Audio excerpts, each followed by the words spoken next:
बिहारी लाल की जय।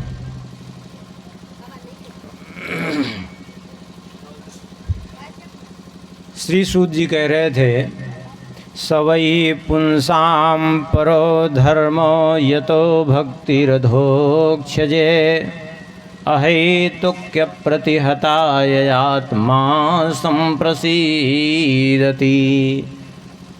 मनुष्य मात्र का परम धर्म क्या है? भले जिससे भगवान की भक्ति हो वही परम धर्म है। लेकिन वो भगवान की भक्ति कैसी हो? बोले अहेतुक हो, दूसरे अप्रतिहता हो। अहेतुक माने किसी हेतु को लेकर के नहीं, क्योंकि हेतु को लेकर के की हुई भक्ति वो नष्ट हो जाती है।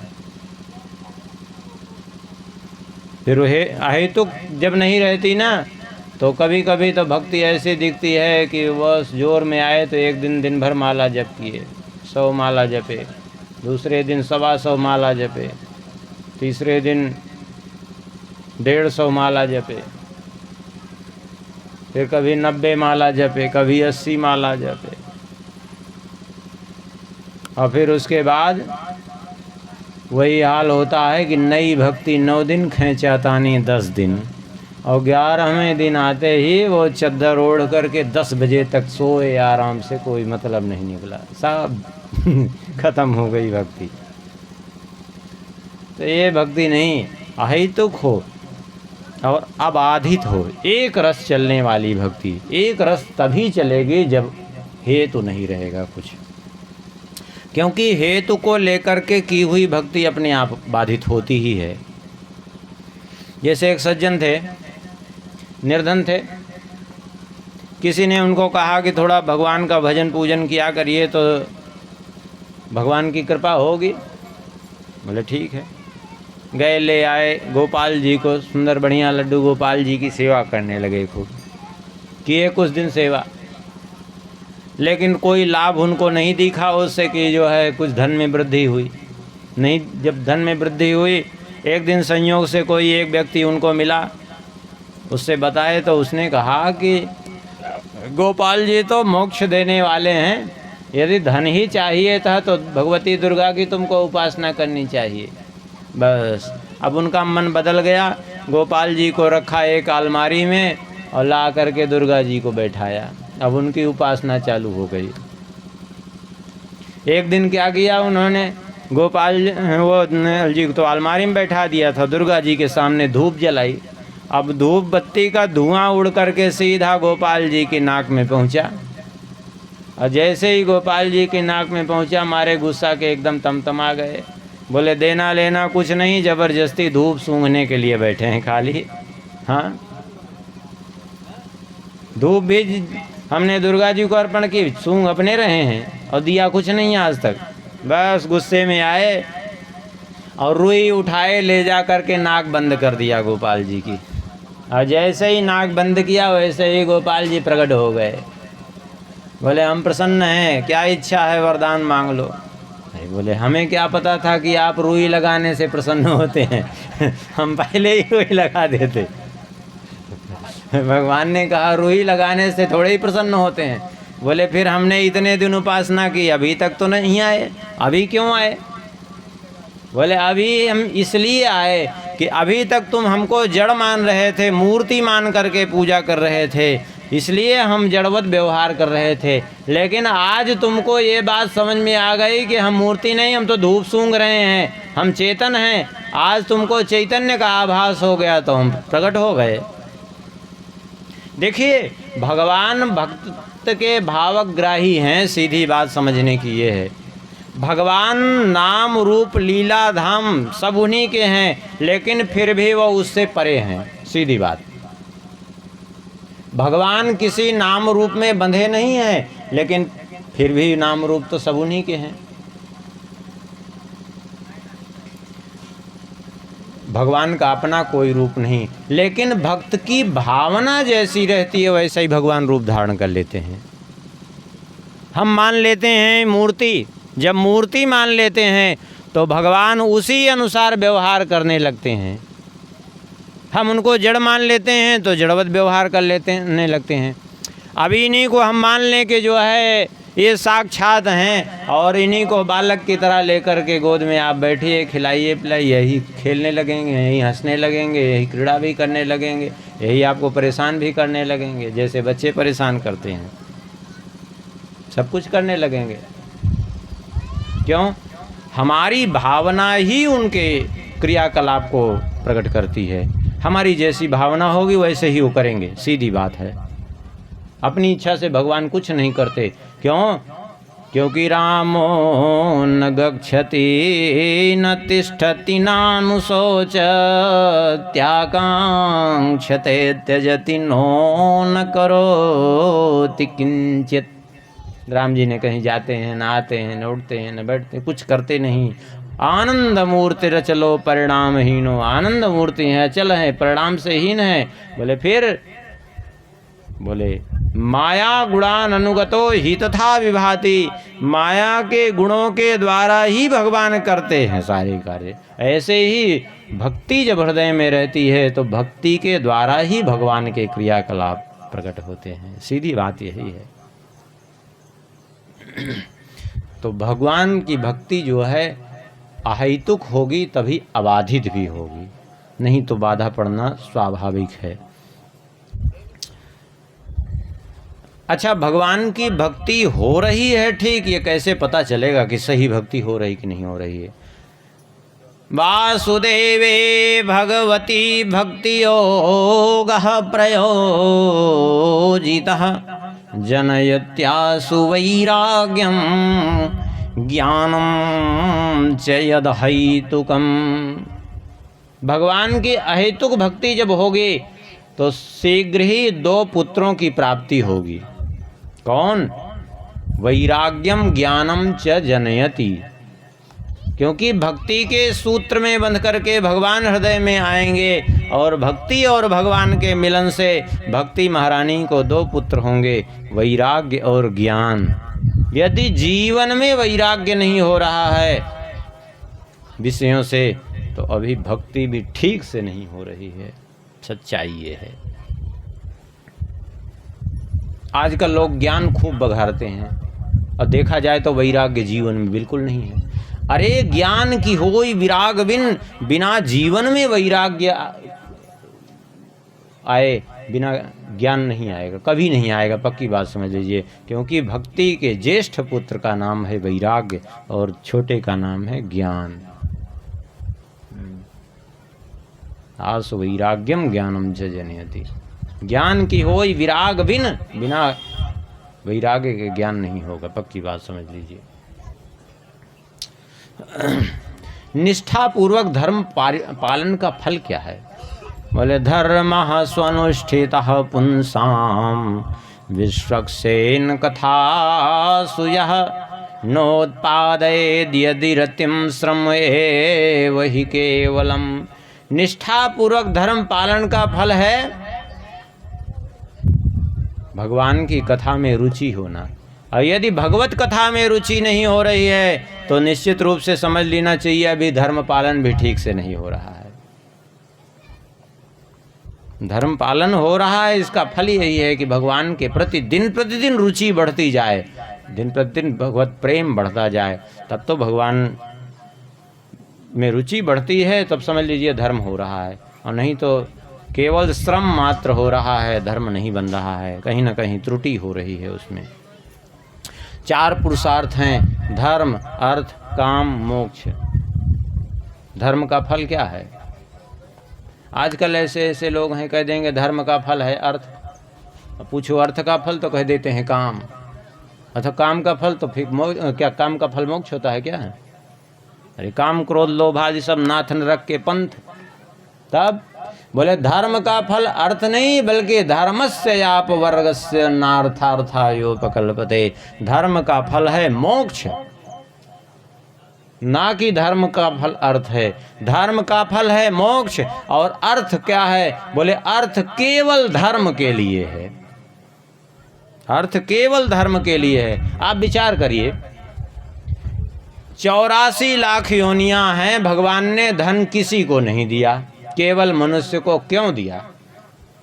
क्यों?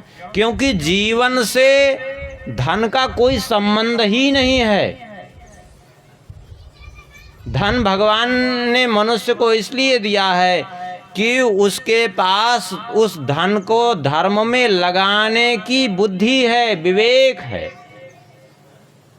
और यदि वो धर्म में विनियोग नहीं कर पा रहा है धन का, तो धर्मेण हीना पशु भी समाना, तो वो पशु ही है, वो मनुष्य नहीं है। सीधी बात है। क्योंकि आहार निद्रा भय मैथुनम चा सामान्य में तत्पशु भी नराणाम, सभी कुछ तो समान रूप से है। मनुष्य भी चाहे हो चाहे पशु भी हों, वो भी भोजन करते हैं, वो भी शयन करते हैं, वो भी बच्चे पैदा करते हैं, सब कुछ तो वो भी करते हैं। सारी क्रियाएं तो एक जैसी हैं। लेकिन मनुष्य में तेषाम ही एको धर्मो विशेषः, मनुष्य में धर्म की एकमात्र विशेषता है। धर्मेण हीना पशु भी समाना। इसीलिए भगवान ने उसको धन दिया मनुष्य को, क्योंकि वो अपने धन का धर्म में विनियोग कर सके। लेकिन फिर भी नहीं करता वो, बड़ी विचित्र बात है। भगवान रहने के लिए उसको इतना बड़ा भवन दे देते हैं, इतनी बड़ी पृथ्वी दे देते हैं, लेकिन भगवान के रहने के लिए वो क्या करता है? भगवान के रहने के लिए अपने घर में कोई ठिकान नहीं रखता। अब बहुत कुछ करेगा भी तो एक अलमारी में उनको बंद करके रख देगा। अरे अलमारी में काहे? अपने बच्चे को आप अलमारी में बंद करके रख देंगे क्या?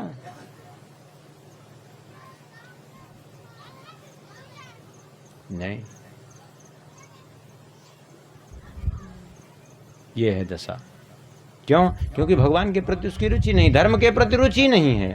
धन उसने प्राप्त किया भगवान की कृपा से धर्म में लगाने के लिए, लेकिन उसको मान लिया अपने उपभोग की सामग्री, इसे यही उसके समस्या की जड़ चालू हो गई। तो धर्म का फल है मोक्ष, और धन केवल धर्म के लिए है, तो फिर काम का प्रयोजन क्या है? बोले कामस्य नेन्द्रिय प्रीतिर लाभो जीवेत यावता। काम का फल इंद्रिय तृप्ति नहीं है, विषय भोग नहीं है, बल्कि काम का प्रयोजन केवल वंश परंपरा की रक्षा करना, वंश परंपरा चलती रहे, एकमात्र उसका प्रयोजन है। इसीलिए पहले मनुष्यों के जीवन में आप देखेंगे, जब उनको संतान की इच्छा होती तभी पत्नी के पास जाते, बाकी दूरी बनाए रखते थे। अब आजकल तो मनुष्य पशु बन रहा, पशु की भी जो है वो अपना समय देख करके जो है कार्य करते हैं, लेकिन मनुष्य से उससे भी गया गुजरा हो गया, ऐसी स्थिति हो गई है।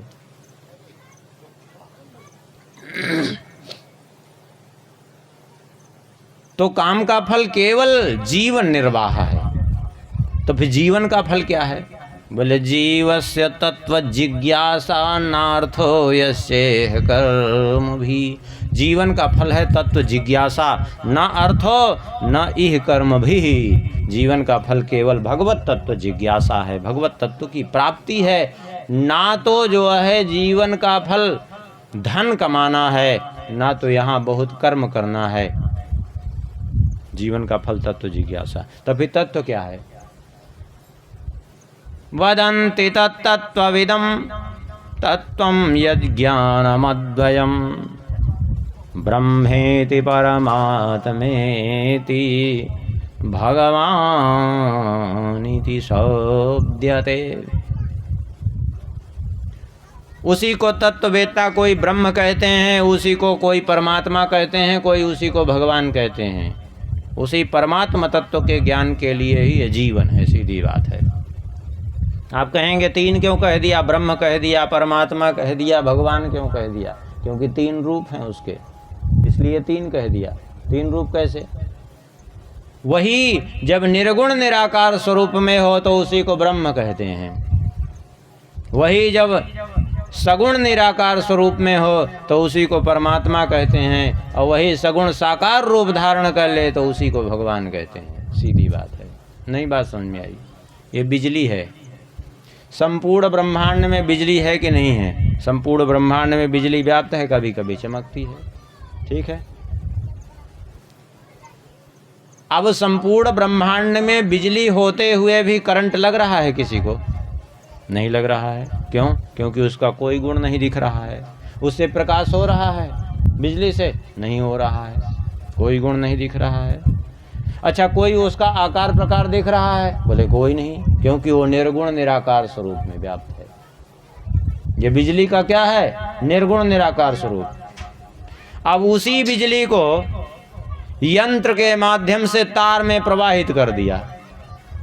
अब तार में प्रवाहित करने के बाद उसका आकार प्रकार कुछ नहीं है, लेकिन अभी इसको स्पर्श कर लीजिए तो करंट लगेगा, तेजी से लगेगा कि नहीं?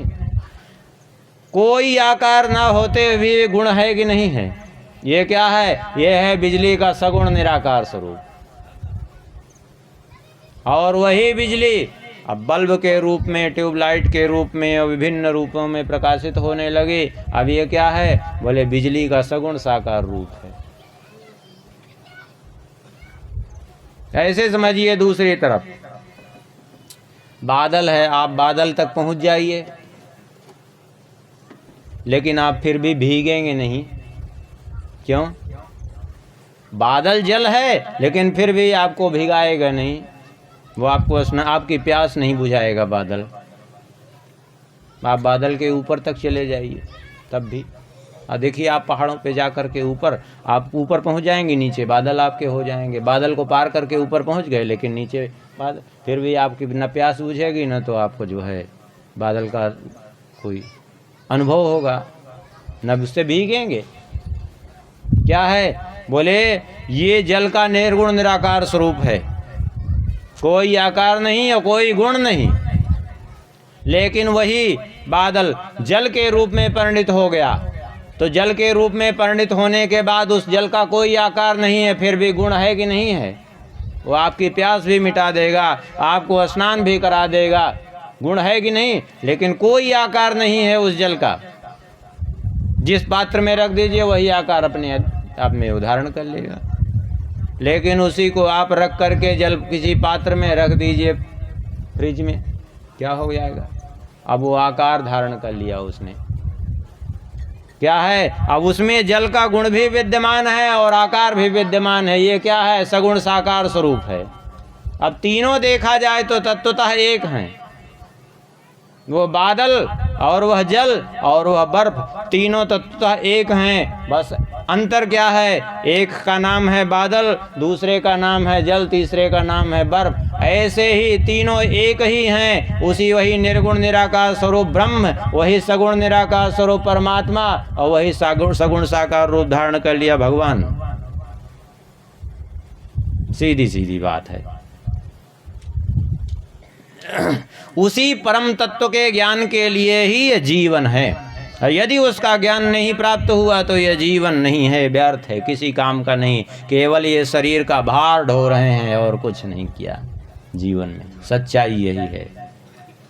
तब फिर प्रश्न खड़ा हुआ कि आखिर कैसे उसका ज्ञान प्राप्त किया जाए, आखिर क्या ऐसा किया जाए?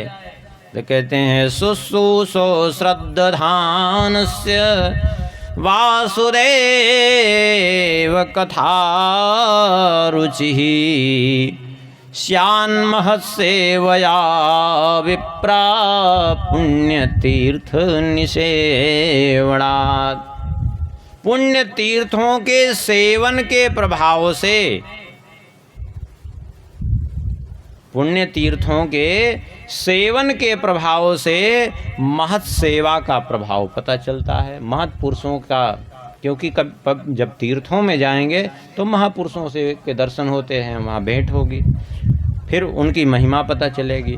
अब फिर जब उनकी सेवा करेंगे तो उनके सेवा के प्रभाव से भगवत कथा श्रवण करने को मिलेगी। अब भगवत कथा श्रवण करेंगे तो भगवत कथा में रुचि जागृत होती है। अब भगवत कथा में रुचि जागृत होने से क्या होगा? बोले भगवत कथा सुनने से क्या होगा? बोले भगवत कथा से सुनने से शृण्वतां स्वकथां कृष्णः पुण्यश्रवण कीर्तनः हृद्यन्तस्थो ह्यभद्राणि विधुनोति सुरसताम्।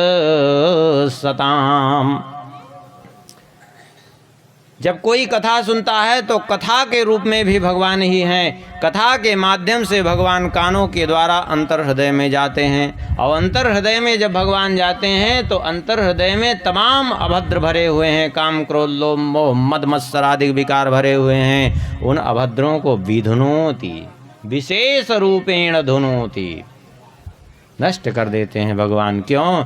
सुहृद सताम, क्योंकि भगवान संतों के भक्तों के हितैषी हैं। इसलिए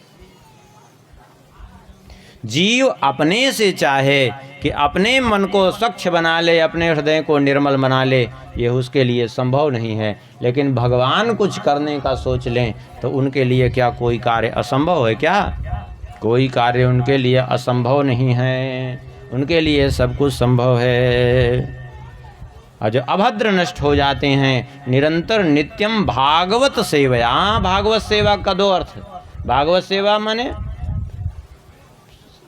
श्रीमद् भागवत का सेवन, और भागवत सेवया माने भक्तों का सेवन करे तो क्या होगा? भगवत्युत्तम श्लोके भक्तिर्भवति नैष्ठिकी।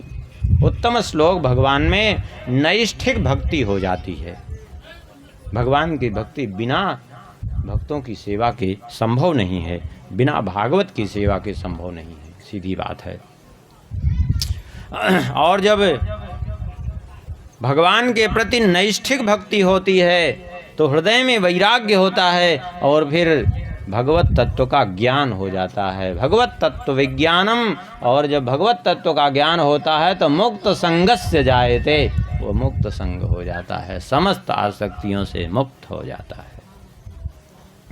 और उसके बाद जो है यहाँ वर्णन करते हुए आगे कहते हैं, सबसे पहले भगवान ने सृष्टि करने के लिए जगृहे पौरुषम रूपम भगवान महदादिभिः सम्भूतं षोडश कलम आदौ लोक शिक्षया। लोक शिक्षया लोक सृष्टुम इच्छया भगवान जगृहे पौरुषम रूपम।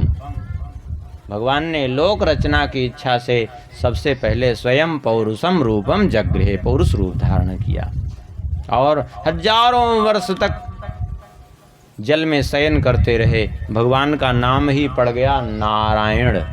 नार माने जल, अयन माने घर। और फिर भगवान के इसी स्वरूप से अनंतानंत अवतार प्रकट होते हैं। सारी सृष्टि इसी स्वरूप से प्रकट होती है। एतन नानावताराणाम निधानम बीजमव्ययम। संपूर्ण विश्व का, संपूर्ण अवतारों का बीज है ये भगवान का, ये स्वरूप समझिए। और यहाँ भगवान के 22 अवतारों का चरित्र स्मरण किया। वैसे 24 अवतार प्रसिद्ध हैं, 24 का स्मरण यहीं कर लेंगे हम। यहाँ सबसे पहले अवतार में सएव प्रथमं देवः कौमारं सर्गमा स्थितः चचार दुश्चरम ब्रह्मा ब्रह्मचर्यम अखंडितम। सबसे पहले ब्रह्मा जी की तपस्या से प्रसन्न होकर के भगवान ने 4 रूप में अवतार लिया, सनक, सनंदन, सनातन और सनत कुमार। ब्रह्मा जी ने तप किया। तप का एक अर्थ होता है सन, सन माने तप। तो इन सब का नाम भी सन शब्द से ही रखा, सनक, सनंदन, सनातन और सनत कुमार, क्योंकि तप के प्रभाव से तप के अनंतर ही ये प्रकट हुए। इन्होंने चारों ने अखंड ब्रह्मचर्य व्रत का पालन करते हुए भगवत भक्ति का उपदेश दिया जीवों को कि किस प्रकार से निरंतर भगवत भक्ति की जा सकती है। ये दूसरी बार भगवान ने रसातल में गई हुई पृथ्वी को निकालने के लिए वाराह रूप धारण किया। अब वाराह रूप धारण करके यज्ञेश्वर भगवान ने पृथ्वी का उद्धार किया। तीसरी बार भगवान ने ऋषि सर्ग के अंतर्गत देवर्षि नारद जी के रूप में अवतार लिया। भगवान के मन के अवतार हैं देवर्षि नारद जी, और अवतार लेकर के भगवान ने सात्वत तंत्र की रचना की, जिसमें भगवान ने कर्म करते हुए भी जीव कर्म बंधन से कैसे मुक्त हो सकता है, इस बात का उपदेश किया। भगवान से नारद जी ने जिज्ञासा की और नारद जी को भगवान ने 5 दिन 5 रात्रि में बद्रिकाश्रम में भगवान नारायण ने उपदेश दिया। 55,000 श्लोकों में उसी का नाम है नारद पांचरात्र। कर्म करते हुए जीव कैसे कर्म बंधन से छूट सकता है, इस बात का पूरा अच्छे प्रकार से उल्लेख किया वहाँ। चौथी बार भगवान ने धर्म के पुत्र नर नारायण के रूप में मूर्ति के गर्भ से अवतार लिया और जाकर के तप किया। अभी भी तप कर रहे हैं हिमालय में नर नारायण के रूप में भगवान। लोग जाते हैं बद्रिकाश्रम दर्शन करने के लिए। कौन है बद्रिकाश्रम में? भगवान नर नारायण। नर नारायण के अवतार का प्रयोजन क्या रहा?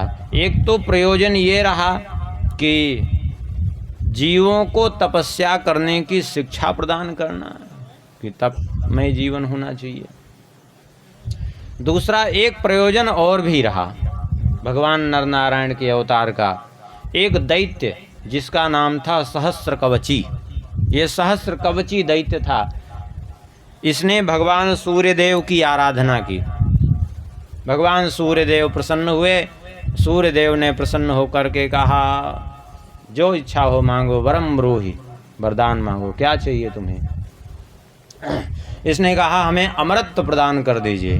भगवान सूर्यदेव ने कहा, अमरत्व तो नहीं मिलेगा, बाकी कुछ मांग लो, उसके अतिरिक्त कुछ मांग लो, मैं दे दूंगा, लेकिन अमरत्व तो नहीं दूंगा, क्योंकि जिसने भी गर्भ से जन्म लिया उसका मरना आवश्यक है। तो इसने कहा, ठीक है, यदि आप अमरत्व नहीं दे रहे हैं तो हमें ये वरदान दे दीजिए कि हमारे शरीर पर 1000 कवच हो जाएं और कोई हमसे 1000 वर्ष तपस्या करने के बाद लगातार बिना विश्राम किए 1000 वर्ष लड़े, तब हमारे एक कवच को तोड़ पावे। लेकिन जो भी हमारे कवच को तोड़े वो तुरंत कवच टूटते ही वो मृत्यु को प्राप्त हो जाए। यही वरदान दे दीजिए, ऐसे 1000 कवच हमें प्रदान कीजिए। भगवान सूर्यदेव ने कहा, तथास्तु, क्योंकि वचन दे चुके थे। अब शरीर पर 1000 कवच, बड़ी विचित्र बात है। अब कोई कैसे लड़े उससे? हाहाकार मच गया। अब कोई मान लिया लड़े भी, पहले 1000 वर्ष तपस्या करे, 1000 वर्ष तपस्या करने के बाद 1000 वर्ष लड़े लगातार, और लड़ने के बाद भी फायदा कुछ नहीं, एक कवच टूटते ही वो मर ही जाएगा, कोई मतलब नहीं निकला 1000 वर्ष तपस्या करने का, 1000 वर्ष लड़ने का। फिर भी 999 कवच बचे रहेंगे उसके, और वैसे सब कवच हैं। बड़ी समस्या, हाहाकार मच गया त्रिलोकी में। सब भगवान के पास गए, भगवान से कहा, प्रभु, जहाँ सबकी बुद्धि काम करना बंद कर देती है वहाँ से आप चालू करते हैं सोचना, तो अब आप ही कुछ करिए, क्योंकि सर्वविध उपाय आप हैं। भगवान ने कहा, चिंता मत करो, हम ही आएंगे। लेकिन वरदान बोले, वरदान की छोड़ो, वो सब हमारा विषय है। तो भगवान 2 रूप में आए, नर और नारायण बन करके, और दोनों भाई जाकर के बद्रिकाश्रम में तप करने लगे। गंधमादन पर्वत पर कठोर तप किया। जब 1000 वर्ष तप का पूर्ण हुआ तो भगवान के मन के अवतार हैं नारद जी। नारद जी पहुँचे उसके पास। नारद जी बोले, अरे तुम क्यों इन मनुष्यों के पीछे पड़े हो? मरे हुए को मार करके जबरदस्ती में अपनी शक्ति व्यर्थ कर रहे हो। अरे लड़ो तो किसी ऐसे से लड़ो कि तुम्हारा कुछ यश हो। ऐसे से लड़ रहे हो जिसका कोई मतलब नहीं है। मरे हुए को मारना क्या मतलब है? बोले, तो हमारे सामने कोई लड़ने वाला तो नहीं है, कोई हमारे सामने टिकता ही नहीं है। बोले, लड़ने वाले अगर हम बता दें तो कैसा रहेगा? बोले, कौन है? बोले, 2 बालक हैं, चले जाओ। बोले, कहाँ? बोले, गंधमादन पर्वत पर जाओ, और वो तपस्या कर रहे हैं, बस उन्हीं को युद्ध के लिए ललकार देना, बस चिंता मत करो। बोले, ठीक है। अब गया तो दोनों भाइयों को देखा, तप कर रहे थे। सोचा कि देखने में तो बड़े एकदम सामान्य सुकुमार दिख रहे हैं, बड़े, लेकिन तेजस्वी तो हैं। अब इनके पास में धनुष दिखाई पड़ रहा है। भगवान नारायण के बगल में सारंग धनुष और दिव्य तरकस दिखाई पड़ रहा था, अक्षय तरकस। भगवान नर के बगल में आजगो नाम का धनुष और तरकस दिखाई पड़ रहा था, अक्षय तरकस। लगता है वीर तो हैं, और नारद जी की वाणी तो अन्यथा हो ही नहीं सकती। मृषा न होय देव ऋषि भाखा। युद्ध के लिए ललकारा तो एक भाई तो तपस्या करते रहे, दूसरे भाई उठे और उठ करके 1000 वर्ष लगातार युद्ध किया और दूसरे तपस्या उनकी चल रही है। 1000 वर्ष जब पूर्ण हुआ तो भगवान सूर्य देव का वरदान था, 1000 वर्ष में वो कवच एक टूटा और जैसे ही कवच टूटा सूर्य देव का वरदान पूर्ण करने के लिए भगवान ने अपना प्राण छोड़ दिया। भगवान का प्राण क्या, वो तो सब उनकी लीला। एकदम अपने प्राणों को वो करके छोड़ दिया, पड़ गए। तो दूसरे भाई उठे और उठ करके उन्होंने अपने तपोबल से जीवित किया। बोले अब तुम तपस्या करो, हम लड़ते हैं। अब वो 1000 वर्ष वो तपस्या किए, फिर वो लड़े। अब ऐसे बारी बारी से, क्योंकि वरदान यही था 1000 वर्ष तपस्या करना है तो 1000 वर्ष लड़ना है। तो बारी बारी से दोनों भाई जो है एक एक कवच तोड़ते रहे, मरते रहे, एक दूसरे को जीवित करते रहे, 1000 वर्ष तपस्या भी करते रहे और करते करते 999 कवच उसके तोड़ डाले। समझ रहे हैं? अब जब 999 कवच टूट गए, एक कवच मात्र बचा, तब वो घबरा गया कि अब तो एक ही बचा है। 999,000 वर्ष युद्ध किया, सोच लीजिए दोनों भाइयों ने मिलकर के। एक ही कवच बचा है, अब तो ये छोड़ेंगे नहीं, क्योंकि 1000 वर्ष लड़ेंगे, उसके बाद एक कवच टूटेगा, एक जने मरेंगे, फिर जिंदा होंगे, वो दूसरे हमको फिर मारेंगे, अब छोड़ेंगे नहीं, अब क्या करें हम। घबरा गया वो और घबरा करके भागा वो वहाँ से और भाग करके वो सीधा सूर्य मंडल में ही विलीन हो गया, क्योंकि सूर्य देव का ही भक्त था। बहुत दिन सूर्य मंडल में विलीन रहा। द्वापर के अंत में जब कुंती जी ने दुर्वासा जी के दिए हुए मंत्र का अनुचित प्रयोग करके सूर्य देव का आवाहन कर लिया, तो भगवान सूर्य देव ने वही सहस्र कवची जो दैत्य था उसी को कुंती जी के गर्भ में स्थापित कर दिया। तो वो जो एक कवच उसका शेष रह गया था, वो कवच पहने हुए पैदा हो गया, उसी का नाम है कर्ण। अपूर्व जन्म में सहस्र कवची दैत्य होने के कारण इसने दुष्टों का साथ दिया। सूर्य देव का पुत्र होने के कारण इसमें दान का गुण तो आ गया। प्रवृत्ति धार्मिक थे, लेकिन पूर्व के दैत्य स्वभाव बस इसने दुष्टों का साथ दिया और दुर्योधन के पक्ष में अधर्म की ओर से युद्ध किया इसने। यह है इसका पूर्व जन्म का वृत्तांत। तो यही एक कारण ये भी था भगवान नर नारायण के अवतार का प्रयोजन। तब वो कर्ण बन के आया तो भगवान नर नारायण भी नारायण श्री कृष्ण के रूप में और नर अर्जुन के रूप में आए। अब एक कवच जो शेष था, उस कवच को तोड़ने के लिए फिर 1000 वर्ष तपस्या करनी पड़ती, 1000 वर्ष युद्ध करना पड़ता, और द्वापर में इतना समय नहीं था। तो देवराज इंद्र ने वो कवच मांग लिया। सभी लोग जानते हैं इस कथा को। देवराज इंद्र ने एक ब्राह्मण का रूप धारण करके वो कवच मांग लिया। तब नरावतार अर्जुन इस बार कर्ण का संहार किए, जो पूर्व जन्म में सहस्त्र कवची दैत्य था। ये पूर्व जन्म की शत्रुता, ये संस्कार जन्म जन्मांतर तक चलते हैं। इसीलिए कभी किसी के प्रति ईर्ष्या भाव, द्वेष भाव, शत्रुता का भाव नहीं रखना चाहिए। अपना कल्याण चाहता है तो आज इसी क्षण से ये निश्चित कर लीजिए कि हमारे शत्रु ने जन्म ही नहीं लिया है, और यदि किसी के प्रति भावना रही तो निश्चित जन्म का चक्र चलने लगेगा। तो ये चौथा, पांचवा अवतार भगवान का। पंचमः कपिलो नाम सिद्धे सह काल विप्लुतम प्रोवाच सुरे सांख्यम तत्वग्रामो विनिर्णयम। पांचवी बार भगवान ने कपिल देव के रूप में, सिद्धों के स्वामी कपिल देव के रूप में अवतार लिया। जो कालक्रम के प्रभाव से सांख्य शास्त्र लुप्त हो गया था, उसको भगवान ने पुनः प्रकट किया। कैसे? भगवान कपिल देव ने उस सांख्य शास्त्र को, जैसे गीता, पहले भगवान ने सूर्यदेव को उपदेश दिया था, लेकिन समय से वो लुप्त हो गया। भगवान स्वयं ने इस बात को कह रहे हैं, इमं विवस्वते योगम प्रोक्तवान अहमव्ययम। मैंने इसका उपदेश पहले सूर्यदेव को दिया था, भगवान ने गीता में कहा है।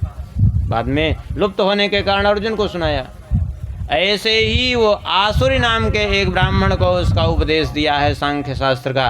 इसलिए भगवान कपिल देव सांख्य धर्मशास्त्र के प्रणेता माने जाते हैं।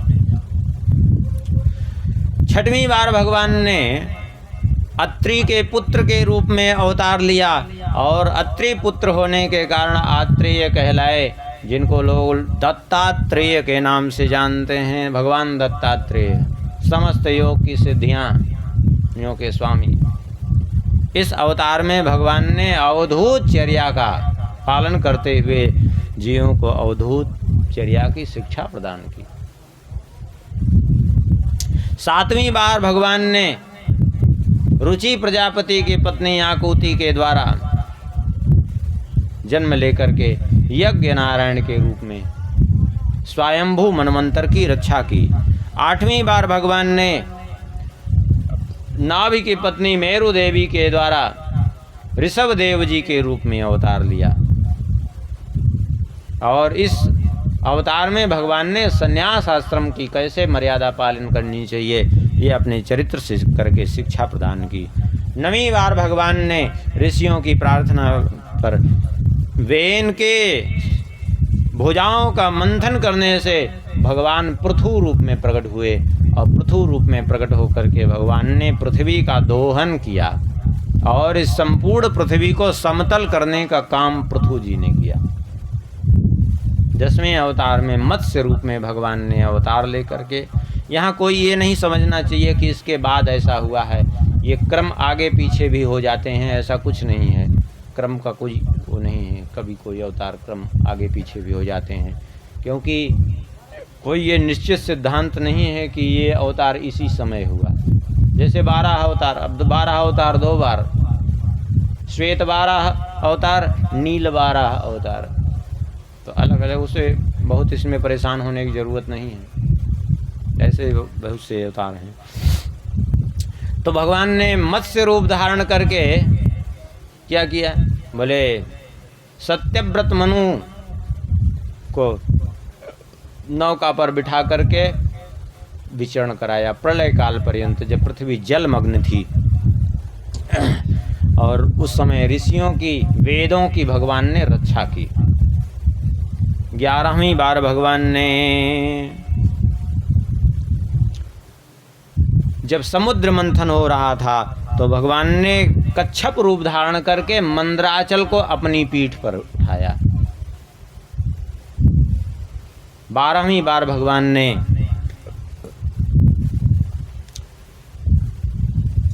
धन्वंतरी जी के रूप में अवतार लिया, अमृत का कलश लेकर के निकले। यही भगवान धन्वंतरी जी आयुर्वेद शास्त्र के प्रवर्तक हुए। इन्होंने ही आयुर्वेद की रचना की, समस्त औषधियों का ज्ञान प्रदान किया। 13वीं बार भगवान ने मोहिनी रूप धारण किया। मोहिनी रूप में भगवान ने देवताओं को अमृत पिलाया। 14वीं बार भगवान ने नृसिंह रूप धारण कर लिया और नृसिंह रूप धारण करके हिरण्यकशिपु के वक्षस्थल को विदीर्ण किया, प्रहलाद जी की रक्षा की। 15वीं बार भगवान ने वामन रूप धारण करके राजा बलि से 3 पग भूमि के बहाने संपूर्ण त्रिलोकी लेकर के देवराज इंद्र को प्रदान की। 16वीं बार भगवान ने परशुराम जी का रूप धारण करके जो वेद विरोधी ब्राह्मण विरोधी क्षत्रिय थे उन सबका विनाश कर डाला। 21 बार क्षत्रिय विहीन किया पृथ्वी को। और 17वीं बार भगवान ने पाराशर जी के द्वारा सत्यवती के गर्भ से वेदव्यास जी के रूप में अवतार लिया। 18वीं बार भगवान और वेदव्यास जी ने इतने पुराणों की रचना की, वेदों का विभाजन किया, ये सारे कार्य उन्होंने ही किए। और 18वीं बार भगवान ने श्री राम रूप धारण करके रावण जैसे दुष्टों का संहार किया, समुद्र पर पुल बांधा। और 19वीं बार और 20वें अवतार में बलराम जी और श्री कृष्ण के रूप में भगवान आए और बहुत से दुष्टों का भगवान ने इस रूप में संहार किया और महाभारत के युद्ध के बहाने भी काफ़ी पृथ्वी का भार हल्का किया।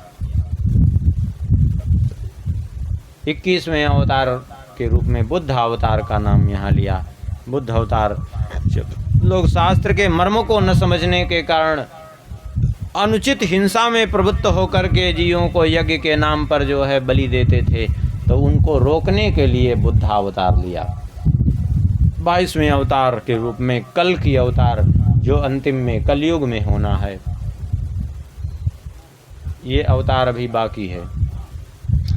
ये एक अवतार अभी बहुत लोग ये जो कल की बने घूम रहे हैं, कई लोग कल की अवतार बने अब इस समय घूम रहे हैं। कोई कल की अवतार नहीं हुआ है। कल की अवतार अभी नहीं। कल की अवतार होता कब है? अभी तो बीता ही कितना,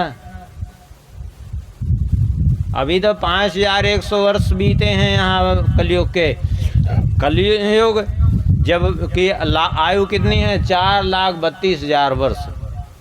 जब कलयुग मात्र 821 वर्ष शेष रह जाता है, तब संभल ग्राम में विष्णु यश ब्राह्मण के पुत्र के रूप में भगवान का अवतार होना निश्चित है। अभी नहीं। अभी तो जो बने घूम रहे हैं सब पाखंडी, इनको के चक्कर में जीव को नहीं पड़ना चाहिए। अभी कोई अवतार नहीं। जो कहे अवतार है उसको समझ लीजिए पक्का पाखंडी है, उससे दूर हो जाइए। हाँ।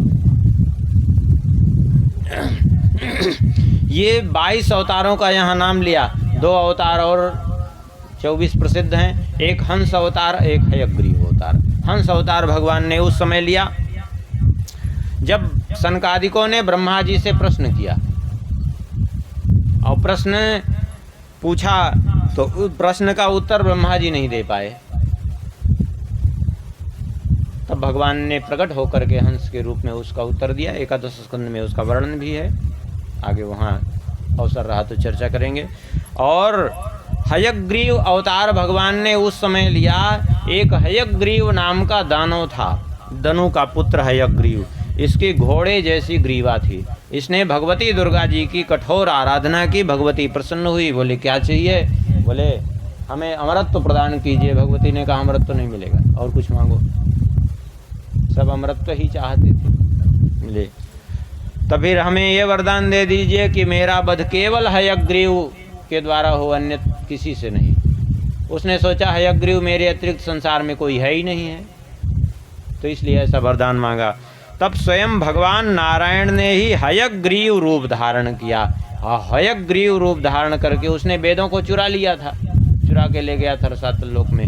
तो भगवान ने हयग्रीव रूप धारण करके उस हयग्रीव का वध किया और वेदों को ला करके पुनः ब्रह्मा जी को वापस किया, समर्पित किया।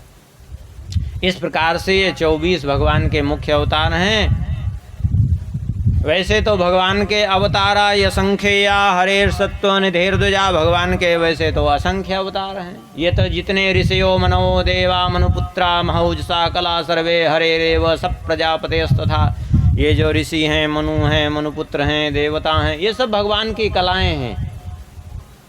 अब यहाँ कह रहे हैं एते चांस कला पुंसा कृष्णस्तु भगवान स्वयं इंद्रारिव्याकुलं लोकम मृडयन्ति युगे युगे। इसमें कुछ हंसावतार, कुछ कलावतार, लेकिन कृष्णस्तु भगवान स्वयं, श्री कृष्ण स्वयं भगवान है। यहाँ कृष्णस्तु भगवान स्वयं का तात्पर्य रामस्तु कृष्णस्तु, क्योंकि च शब्द का प्रयोग किया है। एते चांस कला पुंसा, जबकि छंदभंग नहीं था। एते अंश कला पुंसा कृष्णस्तु भगवान स्वयं कहते, लेकिन चांस कला अर्थात रामस्तु कृष्णस्तु। राम और कृष्ण दोनों अलग नहीं है, एक ही हैं, इसलिए नाम एक का लिया। सीधी बात है, दोनों तत्वता एक हैं। लेकिन ऐसा नहीं समझना चाहिए कि भगवान अलग अलग और रूप लेकर के आए तो उनकी भगवत्ता में कोई अंतर नहीं। जैसे चंद्रमा जो है एक ही रहता है, अलग अलग तिथियों के संयोग से उसकी कलाएं अलग अलग दिखती हैं, ऐसे ही भगवान अलग अलग समय में कब किस रूप में आते हैं, उस हिसाब से भगवान जितना, जैसे जिस तिथि का संयोग होता है उस तिथि के अनुसार चंद्रमा अपनी उतनी कला का प्रकाश करता है। चंद्रमा अपूर्ण नहीं हो जाता उससे। उसी प्रकार से भगवान जब जितना कार्य रहता है उसी अनुसार अपने उस अंश का, अपनी कला का उतना प्रकाश करते हैं, संपूर्ण प्रभाव उसको नहीं प्रकट करते हैं। इसका मतलब ये नहीं कि छोटे बड़े हो जाते हैं, ऐसा नहीं होता है। भगवान की भगवत्ता में कोई अंतर नहीं होता। कहते हैं ये जो भगवान के चरित्र हैं, जन्म गुह्यम भगवतो ये तत्प्रयतो नरः सायं प्रातर्गृह्णन् भक्त्या दुःख ग्रामाद् विमुच्यते। जो प्रातः काल सायंकाल इन अवतारों का स्मरण करता है वो समस्त दुखों से मुक्त हो जाता है। आप कहेंगे याद ही नहीं रहेगा, ये तो नहीं याद रहेगा। तो एक सरल उपाय है याद करने का इसको। क्या? श्री नाभा गोस्वामी जी का एक छप्पय याद कर लीजिए, 24 अवतार उसमें पूरे हैं। श्री नाभा गोस्वामी जी का एक छप्पय है, श्री भक्तमाल का पहला छप्पय। जय जय मीन वराह कमठ नर हरि बलि बामन परशुराम रघुवीर कृष्ण कीरति जग पामन बुद्ध कल की अरुव्यास पृथु हरिहंस मनवंतर यज्ञ ऋषभ है ग्रीव ध्रुव वरदैन धनवंतर बद्रीपति दत्त कपिल देव सनकादिक करुणा करो 24 रूप लीला रुचिर श्री अग्रदास उर्पद धरो 24 रूप लीला रुचिर श्री अग्रदास उर्पद धरो। इस प्रकार से जो है पूरे 24 अवतार एक छप्पे में।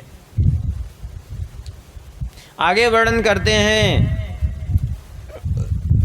श्री शौनक जी ने प्रश्न किया, भगवान एक बात समझ में नहीं आई। श्रीमद् भागवत की रचना भगवान वेदव्यास जी ने की और फिर श्री सुखदेव जी को सुनाया, उनको पढ़ाया। और हमने तो सुना है श्री सुखदेव जी के संबंध में कि तस्य पुत्रो महायोगी समदृग् निर्विकल्पकः एकान्तमतिरुन्निद्रो गूढ़ो मूढ़ इवेयते। श्री सुखदेव जी तो महायोगी, एकांत निर्विकल्प समाधि में लगे रहने वाले महापुरुष, उन्होंने कैसे इसका अध्ययन किया। यहाँ तक हमने सुना है श्री सुखदेव जी के संबंध में कि दृष्ट्वानुयान्तं ऋषिमात्मजमोप्यनग्नं देव्यो ह्रिया परिदधुर्न सुतस्य चित्रं तद्वीक्ष्य पृच्छति मुनौ जगदुस्तवास्ते स्त्रीपुंभिदा तु सुतस्य विविक्त दृष्टे।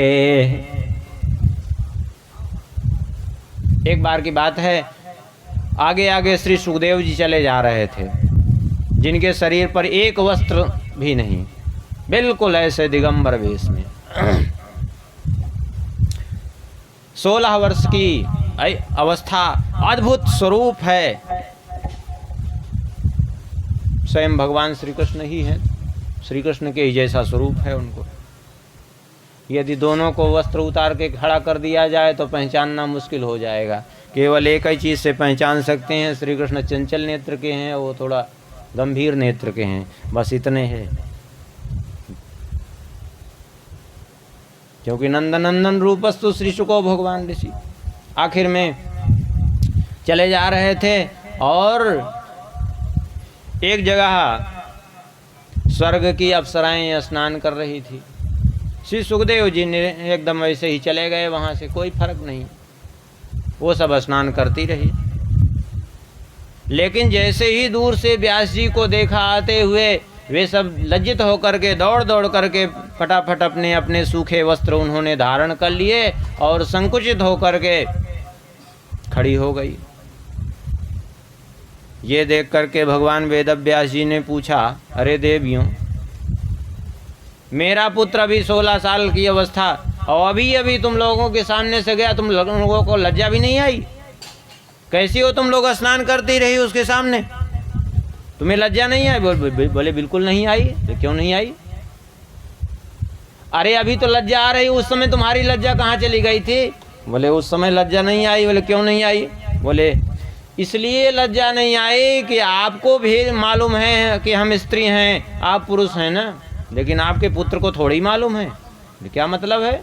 बोले मतलब ये है कि आपका पुत्र तो उस उच्च कोटि का महापुरुष है कि जिसको यही बोध नहीं है कि स्त्री पुरुष होते ही क्या हैं। वो भले ही अवस्था 16 साल की है, लेकिन वो 6 महीने के अबोध बालक जैसे है। वो ज्ञान में तो उसकी तुलना कोई नहीं कर सकता। ज्ञान में तो ज्ञान इतना है कि उसकी तुलना कोई नहीं कर सकता, लेकिन संसार का ज्ञान ऐसे है कि 6 महीने का बालक जैसे, उसको कुछ ज्ञान नहीं, स्त्री पुरुष का कुछ नहीं, कोई मतलब नहीं। उसके सामने चाहे 1000 वस्त्र कोई धारण कर ले तो कोई फर्क नहीं, और बिल्कुल बिना वस्त्र के रहे तो कोई फर्क नहीं। इसलिए हमें संकोच नहीं हुआ उसके सामने। व्यास जी भी आश्चर्यचकित हो गए, लौट आए वहाँ से। ऐसे भगवान श्री सुखदेव जी, जिनकी महिमा ऐसी है कि किसी के यहाँ चले जाते हैं द्वार पर भिक्षा मांगने के लिए, वैसे तो निर्विकल्प समाधि में है, कभी कदाचित समाधि टूटी और आभास हुआ कि भूख लगी है तो चले गए किसी के द्वार पर, जाके खड़े हो गए, बहुत भिक्षाम दे। अब किसी ने दे दिया तो ठीक है, खड़े रहे। कितनी देर? बोले सगो दोहन मात्रम ही, जितनी देर में एक गैया दूह ही जाती है, इतनी देर खड़े रहे। किसी ने लाके दिया तो दिया, नहीं तो फिर वहाँ से चल दिए, आगे बढ़ गए। लेकिन इतनी देर वे खड़े हो जाते हैं तो उसका घर ही तीर्थ बन जाता है। ऐसी जिसकी महिमा है, ऐसे श्री सुखदेव जी ने आके ये भागवत का अध्ययन कैसे किया, कृपा करके बताइए। और फिर उन्होंने तो किया तो किया। अब एक समस्या ये भी है कि आखिर अभिमन्यु के पुत्र परीक्षित, जो चक्रवर्ती सम्राट थे, बड़े बड़े राजा भी जिनके चरण चौकी को आके प्रणाम करते थे, उनके सामने कौन सी ऐसी समस्या आई कि वो राजपाट छोड़ करके आमरण अनशन करने बैठे गंगा जी के तट पर? क्या कारण था? और फिर श्री सुखदेव जी ने आकर के उनको कथा सुनाई। आखिर इसका कारण क्या बना, कृपा करके बताइए। तब श्री सूत जी कहते हैं, ये पहले समझिए, ये उस समय की बात है,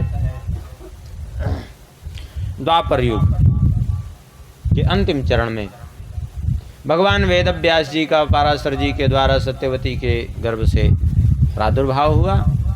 भगवान वेदव्यास जी जन्म लेते ही तुरंत सिद्धावतार है ना, जन्म लेते ही तुरंत बालक से ऋषि रूप में परिणित हो गए, युवावस्था के रूप में।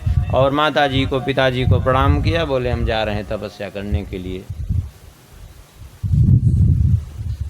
माता जी विकल होने लगी तो बोले चिंता मत करिए आप, जब आपको कभी मेरी आवश्यकता जान पड़े, सामान्य स्थिति में नहीं मोह बस, लेकिन कभी ऐसी आपको विशेष आवश्यकता जान पड़े कि अब हमारी आवश्यकता है आपको, उस समय आप मेरा स्मरण कर लीजिएगा, उसी समय मैं तुरंत प्रकट हो जाऊंगा, उपस्थित हो जाऊंगा।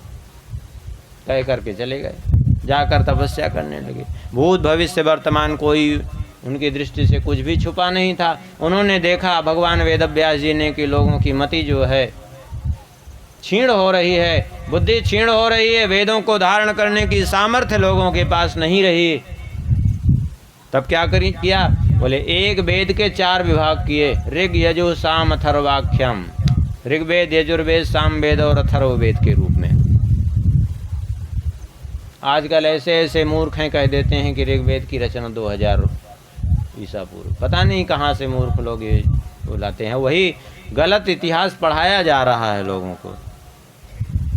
अरे जब 2000 ईसा पूर्व प्रकट हुआ तो बताइए, विचार करिए कि वेद पुराण वशिष्ठ बखान ही, सुनहि राम यद्यपि सब जान ही। तो 9 लाख वर्ष पहले कैसे जो है वशिष्ठ जी कथा सुना रहे हैं, वेद पुराण बखान कर रहे हैं। सारा इतिहास ही गलत पढ़ाया गया। लोगों की मति भ्रम कर दी गई। और सही बात तो यह है कि हमारी शिक्षा को ऐसा अव्यवस्थित करके प्रस्तुत कर दिया लोगों के सामने, आकर के म्लेच्छों ने इतिहास बदल करके जो है दुष्टों को तो महान साबित कर दिया, और जो महान थे उनका चरित्र ही गायब कर दिया। अब अंग्रेजों ने आकर के क्या किया, बोले जो है सारे विषय को ऐसा गोल मोल करके ऊट पटांग कर डाला जिसका कोई प्रयोजन नहीं है, जिसका कोई प्रयोजन नहीं। हमारी वैदिक गणित कितनी सरल थी कि ऐसे हजारों की संख्या में, लाखों की संख्या में आप प्रश्न पूछते जाइए, धड़ाधड़ आदमी बिना कुछ किए उत्तर दे। अब ऐसी गणित पढ़ा दिए कि जिसमें आदमी उलझा रहे दिन भर, कोई मतलब। अच्छा, जिसका कोई प्रयोजन ही नहीं है। अभी किसी से पूछो कौन सा विषय लिए है, तो लड़का कहेगा मैथ से पढ़ रहे हैं। बोले मैथ लेके क्या करोगे? बोले इंजीनियरिंग करेंगे। बोले ठीक है, अच्छा चलो। अब जब इंजीनियर बन जाए तो उससे पूछो कि जो तुम मैथ पढ़े उसमें a+b का whole square equal to 2ab, ये सब कहाँ इंजीनियरिंग में कहाँ प्रयोग हुआ? तो कहीं नहीं प्रयोग है। जबरदस्ती में उसकी खोपड़ी में भरा गया ऊट पटांग, केवल उसको उलझा करके बुद्धि खराब कर दी गई और कोई उसका प्रयोजन नहीं। बताइए कोई प्रयोजन हो तो? कोई प्रयोजन नहीं। जबरदस्ती में शिक्षा को ही बर्बाद कर दिया गया। क्यों? बोले धार्मिक शिक्षा से अलग करके जबरदस्ती में भटकाया गया, बाकी कुछ नहीं किया गया। अध्यात्म से अलग करने के लिए, भ्रष्ट करने के लिए जीवों को।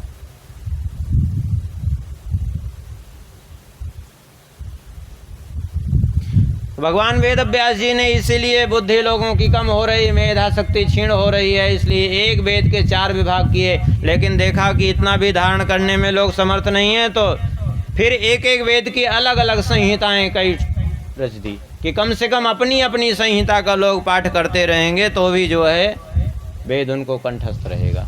लेकिन अब वो भी नहीं है। अब तो ये दशा है कि पढ़ने ही लोग बंद कर दिए। कुछ भी जो है जो मन में आया वो देख लिए पुस्तक से। अब वो कुछ भी लिखा क्या है उससे मतलब नहीं, जो भी मन में आया बोलते जा रहे हैं।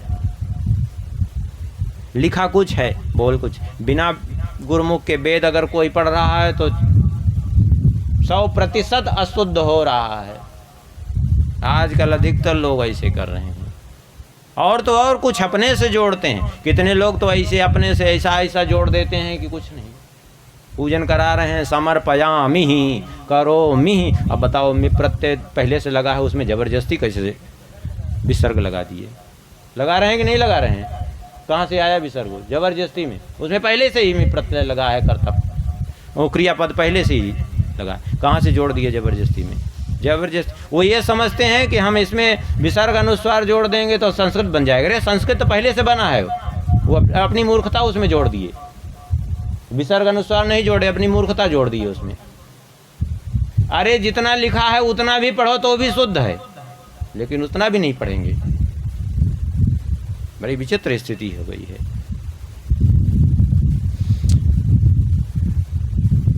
उसके बाद जो है भगवान वेद व्यास जी ने देखा कि एक समस्या अभी कलयुग में और है।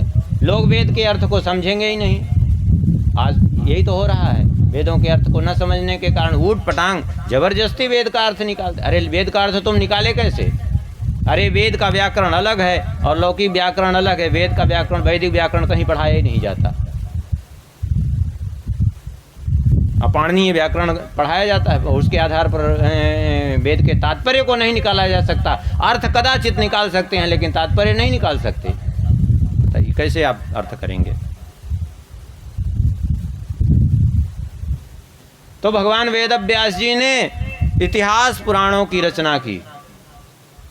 आज बहुत लोग आजकल कह देते हैं हम इतिहास पुराण को नहीं मानते, हम वेद को मानते हैं। अरे जो नहीं मानते तो सुन लीजिए, भगवान वेद व्यास जी ने महाभारत में लिखा है एक जगह, इतिहास पुराणाभ्याम वेदार्थम समुपबृंहेत बिभेत्यल्पश्रुताद् वेदा मामयं प्रहरिष्यति। इतिहास पुराण के द्वारा ही वेदों का अर्थ समझा जा सकता है। बिना इतिहास पुराण के आप वेद का अर्थ नहीं समझ सकते हैं। और जो इतिहास पुराण का जिन्होंने अध्ययन नहीं किया है अच्छी प्रकार से, वे वेद का अर्थ कर रहे हैं तो केवल वेद के स्वरूप को नष्ट कर रहे हैं, बाकी कुछ नहीं कर रहे हैं। सच्चाई यही है, क्योंकि वेद का अर्थ ही इतिहास पुराण के रूप में ही प्रस्तुत किया है। भगवान वेद व्यास जी ने 17 पुराण रच डाले एक के बाद एक। तो एक दिन विचार किया कि स्त्री शूद्र द्विजबंधो नाम त्रयी न श्रुति गोचरा कर्म श्रेयसी मूढ़ा नाम श्रेय एवं भवेद है। स्त्री शूद्र और जो पति द्विजातिगण हैं इनको वेद का अधिकार नहीं है, तब क्या करें? बोले इनका कल्याण कैसे हो? तो इनके कल्याण के निमित्त से भगवान वेद व्यास जी ने इति भारतमाख्यानम कृपया मुनिना कृतम, महाभारत की रचना की। महाभारत की रचना, महाभारत में 1,00,000 श्लोक हैं पूरे। वैसे तो देखा जाए अगर जैमिनी अश्वमेध और हरिवंश को लेकर के तो 1,25,000 श्लोक पढ़ते हैं, लेकिन वैसे तो भगवान वेद व्यास जी ने 60,00,000 श्लोक लिखे थे, लेकिन मूल में धरती पे 1,00,000 श्लोक मूल महाभारत में। तो 1,00,000 श्लोकों के रूप में वेदों का ही तात्पर्य उन्होंने उसमें लिखा है और संपूर्ण धर्म का सांगोपांग उसमें प्रस्तुत किया।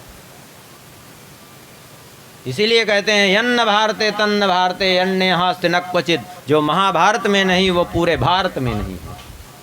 ऐसा कोई नहीं चीज़ नहीं है जो भगवान वेद व्यास जी ने न लिखा हो। जो कहते हैं कि ये हमारी नई खोज है वो 1 नंबर के मूर्ख हैं, क्योंकि व्यासोच्छिष्टम जगत सर्वम, सारा जगत व्यास जी की जूठन है, सब व्यास जी ने पहले से लिख रखा है। आज कोई भी नई खोज, चाहे जितनी नई से नई खोज करके लोग बैठें, वो सब पहले से ऋषि मुनियों ने हमारे लिख के रखा है।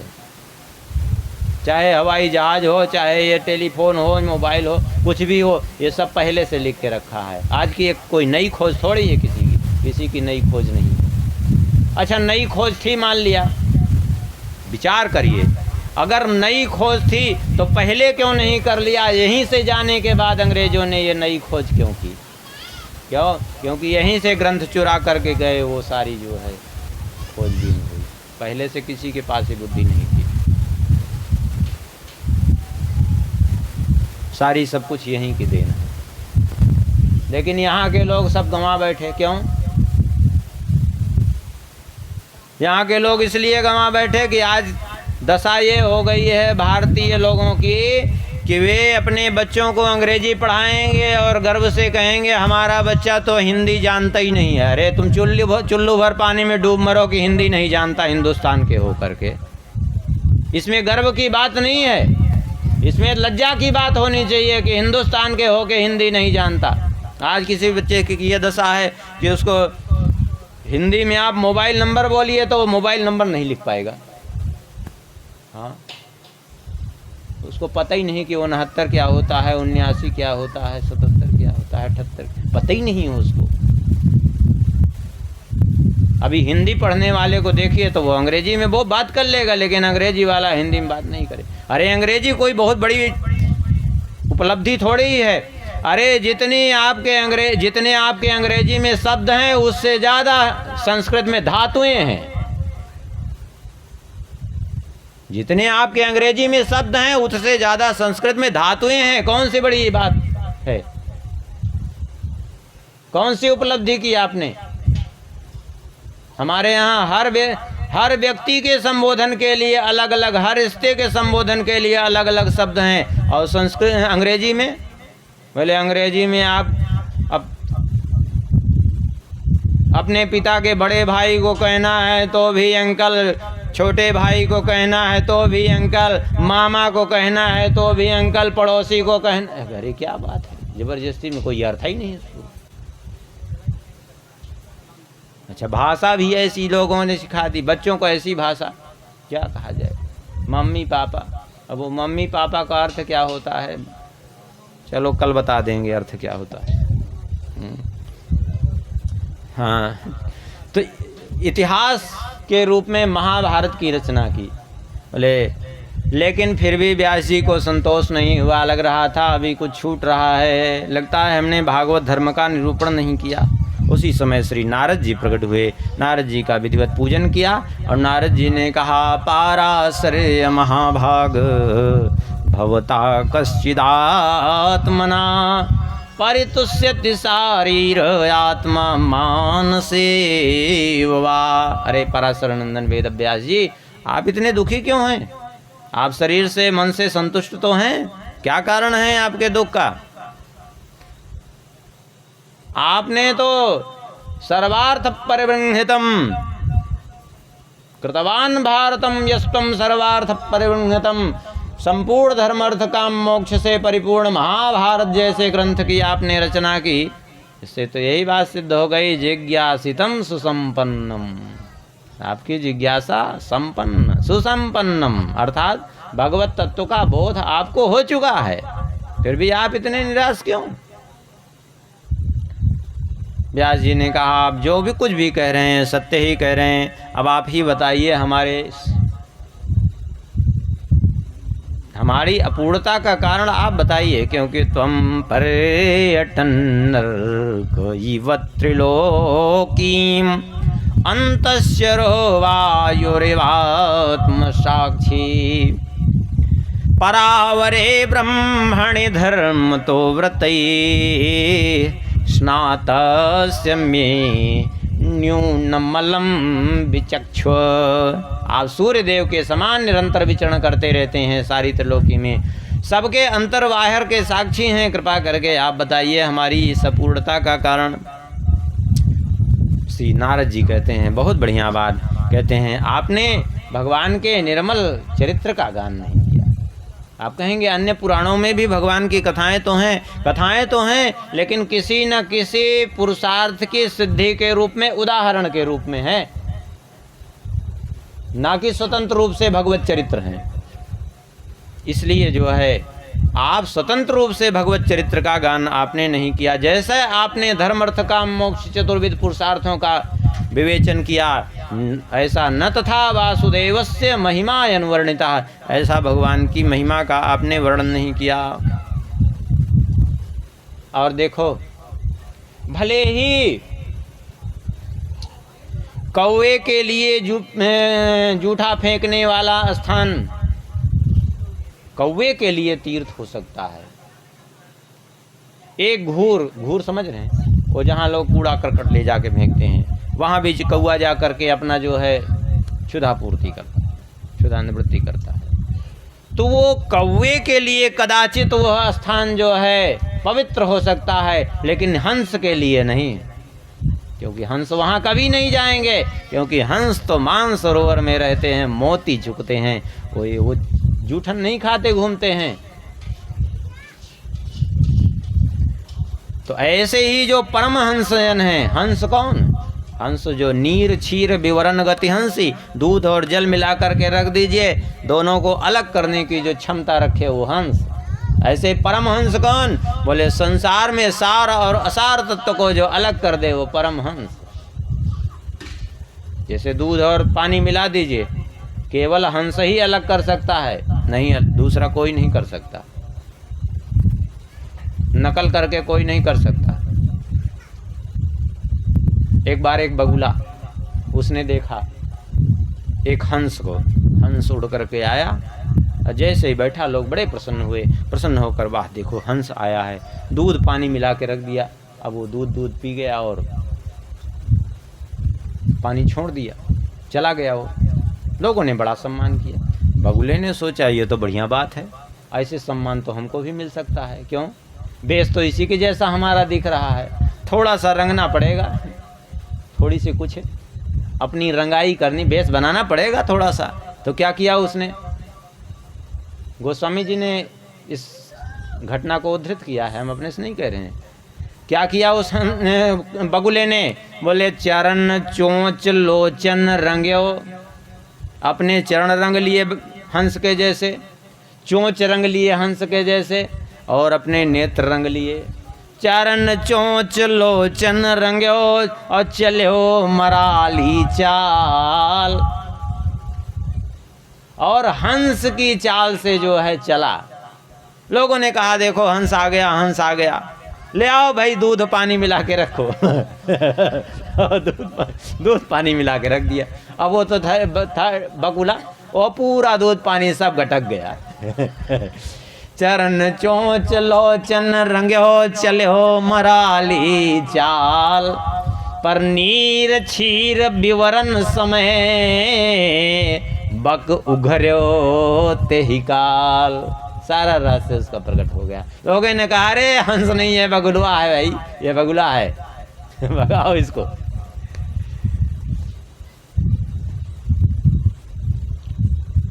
भगवान श्री नारद जी कहते हैं, व्यास जी बस यही बात है, सामान्य मनुष्य और परमहंसजन दिखते मनुष्य के रूप जैसे दोनों हैं, लेकिन दोनों में अंतर होता है। जो धर्मार्थ काम मोक्ष के चक्कर में पड़े हैं वे आपके इस ग्रंथ को ग्रहण कर सकते हैं, लेकिन जो परमहंस मुनिजन हैं वे इसके चक्कर में नहीं पड़ते। उनके लिए तो चाहिए विशुद्ध भगवत चरित्र, विशुद्ध भगवत भागवत चरित्र चाहिए। और इस भगवत चरित्र की महत्ता क्या है, भगवत गुणगान का क्या प्रभाव है, सत्संग का क्या प्रभाव है और कुसंग का क्या दुष्प्रभाव है, हम अपने जीवन से आपको बताते हैं। बोले आप अपने जीवन से? बोले हाँ।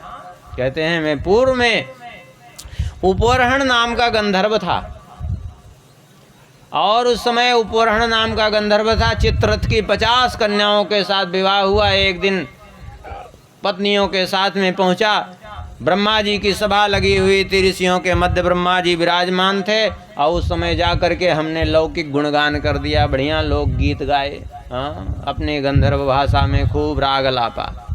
ब्रह्मा जी कुपित हो गए, कुपित हो करके श्राप दिया, अरे दुष्ट गंधर्व हो करके यहाँ आकर के तू लौकिक गुणगान करता है, जा तू गंधर्व होने लायक नहीं है, तो दासी पुत्र हो जा। श्राप दे दिया, अब दासी पुत्र हो गया।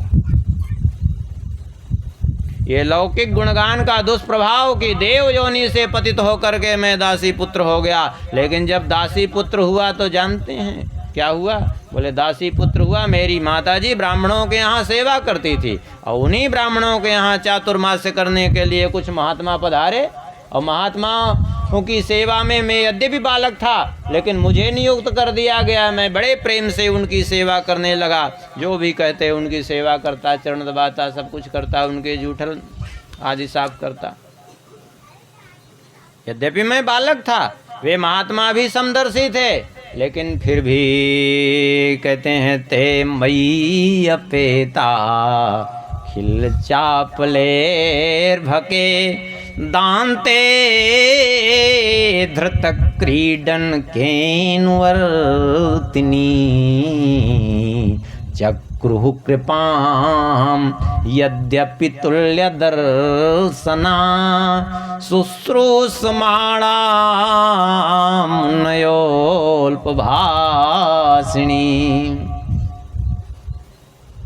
यद्यपि मैं बालक था, ते मय्य पेता अखिल चापलेर भके, लेकिन समस्त बालकोचित चंचलताओं से रहित था। धृतक क्रीडन के बच्चे जब खेल कूद के सामान के लिए दौड़ते हैं जिस उम्र में, उस समय भी खेल कूद के सामानों पर भी जो है अधृतक क्रीडन के, उन खेल कूद के सामानों की ओर में लालयित नहीं होता था। और एक तो बालकोचित चंचलता से युक्त, दूसरा कोई लोभ नहीं किसी चीज को पाने का, तीसरा उनका अनुवर्ती बन के रहता था। और चौथी बात बोले जितेंद्रिय था, चाहे जैसी बढ़िया से बढ़िया वस्तु रहे उसको देख करके मन में लोभ नहीं आता था।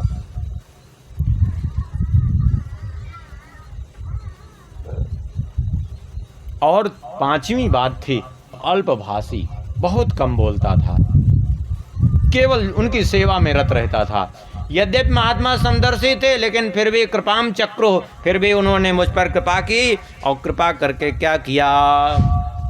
बोले उच्छिष्ट ले पान नुमोदितो द्विजई सकृत्स्म भुंजे तदपास्तकिल विसह एवं प्रवृत्तस्य विशुद्ध चेतसस् तद्धर्म एवात्मरुचि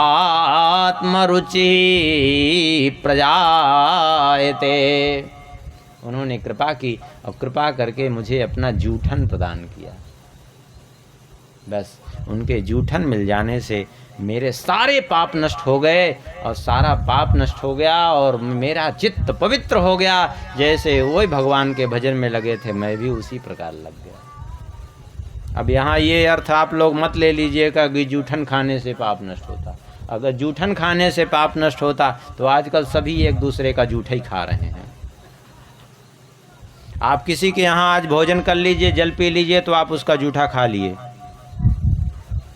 नई बात समझ में आई? लोग चाय पीते हैं, नमकीन चबाते हैं, चाय पी रहे हैं, वैसे कप रख दिए, हाथ जूठा है कि नहीं जूठा है, मुंह जूठा है कि नहीं। अब जो जो सामग्री छू रहे हैं वो सारी जूठी हो रही कि नहीं जूठी हो रही? अब बताइए, कुछ भी उसके हाथ से ले रहे हैं, उसके घर में ले रहे हैं, तो जूठा है कि नहीं है? सारी सामग्री जूठी है। लोगों को बोधा ही नहीं है। और वो भी आजकल तो सब कुछ जूठा है। और जब से दूसरी बात ये चल गया, वो बफर सिस्टम, ये कुकुर भोज जिसको कहते हैं, वो बफर सिस्टम तो अंग्रेजी है, कुकुर भोज, वो सब एक ही में पा रहे हैं। अब बताओ, वो तो सब जूठा। लेकिन किसी का चित्त पवित्र होता दिखा? अरे ऐसे चित्त नहीं पवित्र होता। यहाँ उनका चित्त क्यों पवित्र हो गया? क्योंकि ये महत्व नहीं है कि जूठन खाया, महत्व ये है कि जूठन किसका खाया। जैसा जिसका अन्न जूठन खाते हैं वैसे बुद्धि हो जाती है। विधर्मी लोग क्यों जूठा करके सारी चीज दे रहे हैं आज? इसलिए क्योंकि जो है वो अपने जैसे सबको बना लेना चाहते हैं।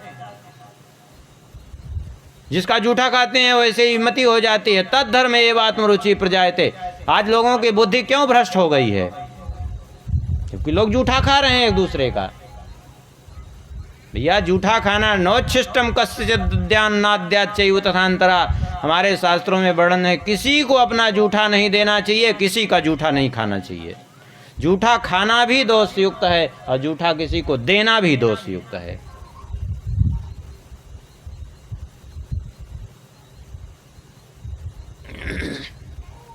कहते हैं मैं भी उन्हीं में मन लगा करके वो जो सत्संग करते कथाएं कहते मैं सुनता और बड़े प्रेम से भगवान के चिंतन में मेरा मन लग गया। महात्मा तो जाने लगे, मैं भी जाना चाहता था, लेकिन मेरी माताजी थी, इसलिए महात्माओं ने हमें तो नहीं ले गए साथ में और कहा माताजी की सेवा भी करो। संयोग से अब मेरा मन तो पूर्ण रूप से भगवान में लग गया था। मेरी माताजी को मेरी चिंता लगी रहती थी। एक दिन मेरी माताजी गोदोहन के लिए रात्रि में निकली, सर्प के ऊपर पांव पड़ा और सर्प ने डस लिया। मेरी माताजी पधार गई, मैंने इसको भगवान की कृपा मानी और कृपा मान करके अनुग्रहम मन्यमानम प्रातिष्ठम दिशमुत्तराम, उत्तर दिशा की ओर प्रस्थान किया। भगवान की कृपा ही मानी कि भगवान ने जो बाधा थी हमारे बीच में वो भी समाप्त कर दी। कई नगरों को वनों को पार करते हुए एक जगह हमें पहुंचा, सरोवर देखा, स्नान किया, थका हुआ था, स्नान करके पीपल के नीचे बैठ करके जैसे ही उस स्वरूप का ध्यान किया जो महात्माओं ने बताया था, वो छवि अंतर हृदय में प्रकट हो गई। अभी उस छवि को देख करके मैं तृप्त नहीं हो पाया था, अंतर्हित हो गई वो छवि। मैं विकल होकर के बार बार चेष्टा करने लगा तो आकाशवाणी हुई, हंतास्मिन् जन्मनि भवान् मां द्रष्टुमिहार्हति अविपक्व कसायाणां दुर्दर्शो हमको योगिनां। खेद है, इस जन्म में तुम्हें मेरा दर्शन नहीं हो सकता, क्योंकि तुम अभी अतकचरे हो और अतकचरे योगियों को मेरा दर्शन अत्यंत दुर्लभ है। अभी पहले जो दर्शन हुआ, बोले पहले जो दर्शन हुआ वो तुम्हारे उससे नहीं हुआ, बल्कि सत्सेवया दीर्घयाते जाता मैं दृढ़ामति। जो तुमने इतने दिन संतों की सेवा की है ना, उस सेवा के प्रभाव से तुम्हारी मति मुझ में लगी, तो मैंने अपनी सत्ता का बोध कराने के लिए उस संत सेवा के प्रभाव से तुम्हें हमने दर्शन दिया। लेकिन अब तुम हमारे में ऐसे ही मति लगाए रखो, अगले जन्म में तुम मेरे पार्षद हो जाओगे। इस प्रकार से आकाशवाणी कहकर शांत हुई। नारद जी कहते हैं मैं भगवान की प्रतीक्षा करता हुआ, उनका भजन करता हुआ समय अपना बिताया और दूसरे जन्म में ब्रह्मा पुत्र नारद के रूप में प्रकट हो गया। तो देखिए कुसंग का प्रभाव ये कि गंधर्व योनि से पहुंच गया कहाँ? दासी पुत्र। लौकिक गुणगान का प्रभाव, अब भगवत गुणगान का प्रभाव ये कि दासी पुत्र से सीधे ब्रह्मा पुत्र बन गया। यही है, कुसंग में बिना कुछ किए पतन होता है, सत्संग में बिना कुछ किए उत्थान होता है। ये प्रत्यक्ष उदाहरण अपने चरित्र से नारद जी ने दिखाया और कहा इसलिए आप भगवत चरित्र का गुणगान करिए। 4 श्लोकों में जो है श्रीमद् भागवत सुनाकर नारद जी चले गए और उन 4 श्लोकों का विस्तार भगवान वेद व्यास जी ने किया 18,000 श्लोकों के रूप में, और विचार किया कि अब इसको पढ़ावें किसको। परमहंस संहिता है तो किसी परमहंस को ही इसको पढ़ाना चाहिए, वही इसका अधिकारी है। कौन है? बोले मेरा पुत्र है सुखदेव। लेकिन समस्या है कि वो तो ऐसे ही डूबा हुआ है अपने उसमें कि संसार से लेना देना नहीं उसको, कैसे पढ़ाएं उसको। अंतर हृदय से भगवत प्रेरणा हुई कि भगवत चरित्र में ही ये विशेषता है कि बड़े बड़े परमहंसों को अपनी ओर आकृष्ट कर ले।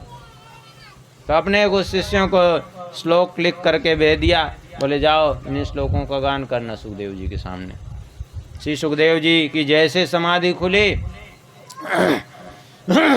व्यास जी के एक शिष्य ने एक श्लोक दोहराया, वरहा पीडम नटवर वपुः कर्णयो कर्णिकारम बिभ्रदवासः कनक कपिशं वैजयन्तीं चमालां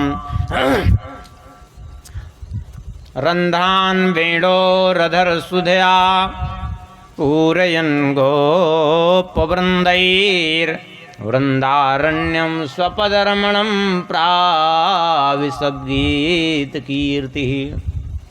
भगवान के वृंदावन का स्वरूप वर्णन है इसमें। श्री सुखदेव जी आकर्षित तो हुए, वाह, जब भगवान स्वरूप धारण करके आते हैं तो इतना बढ़िया स्वरूप, क्या स्वरूप है। लेकिन फिर मन में आया कोई जरूरी थोड़े ही है कि जो स्वरूप से सुंदर हो गुण भी सुंदर ही हो। हाँ, ऐसा कोई निश्चित नियम तो नहीं है। ठीक है, अपने तो निर्गुण ब्रह्म की समाधि में ही ठीक है।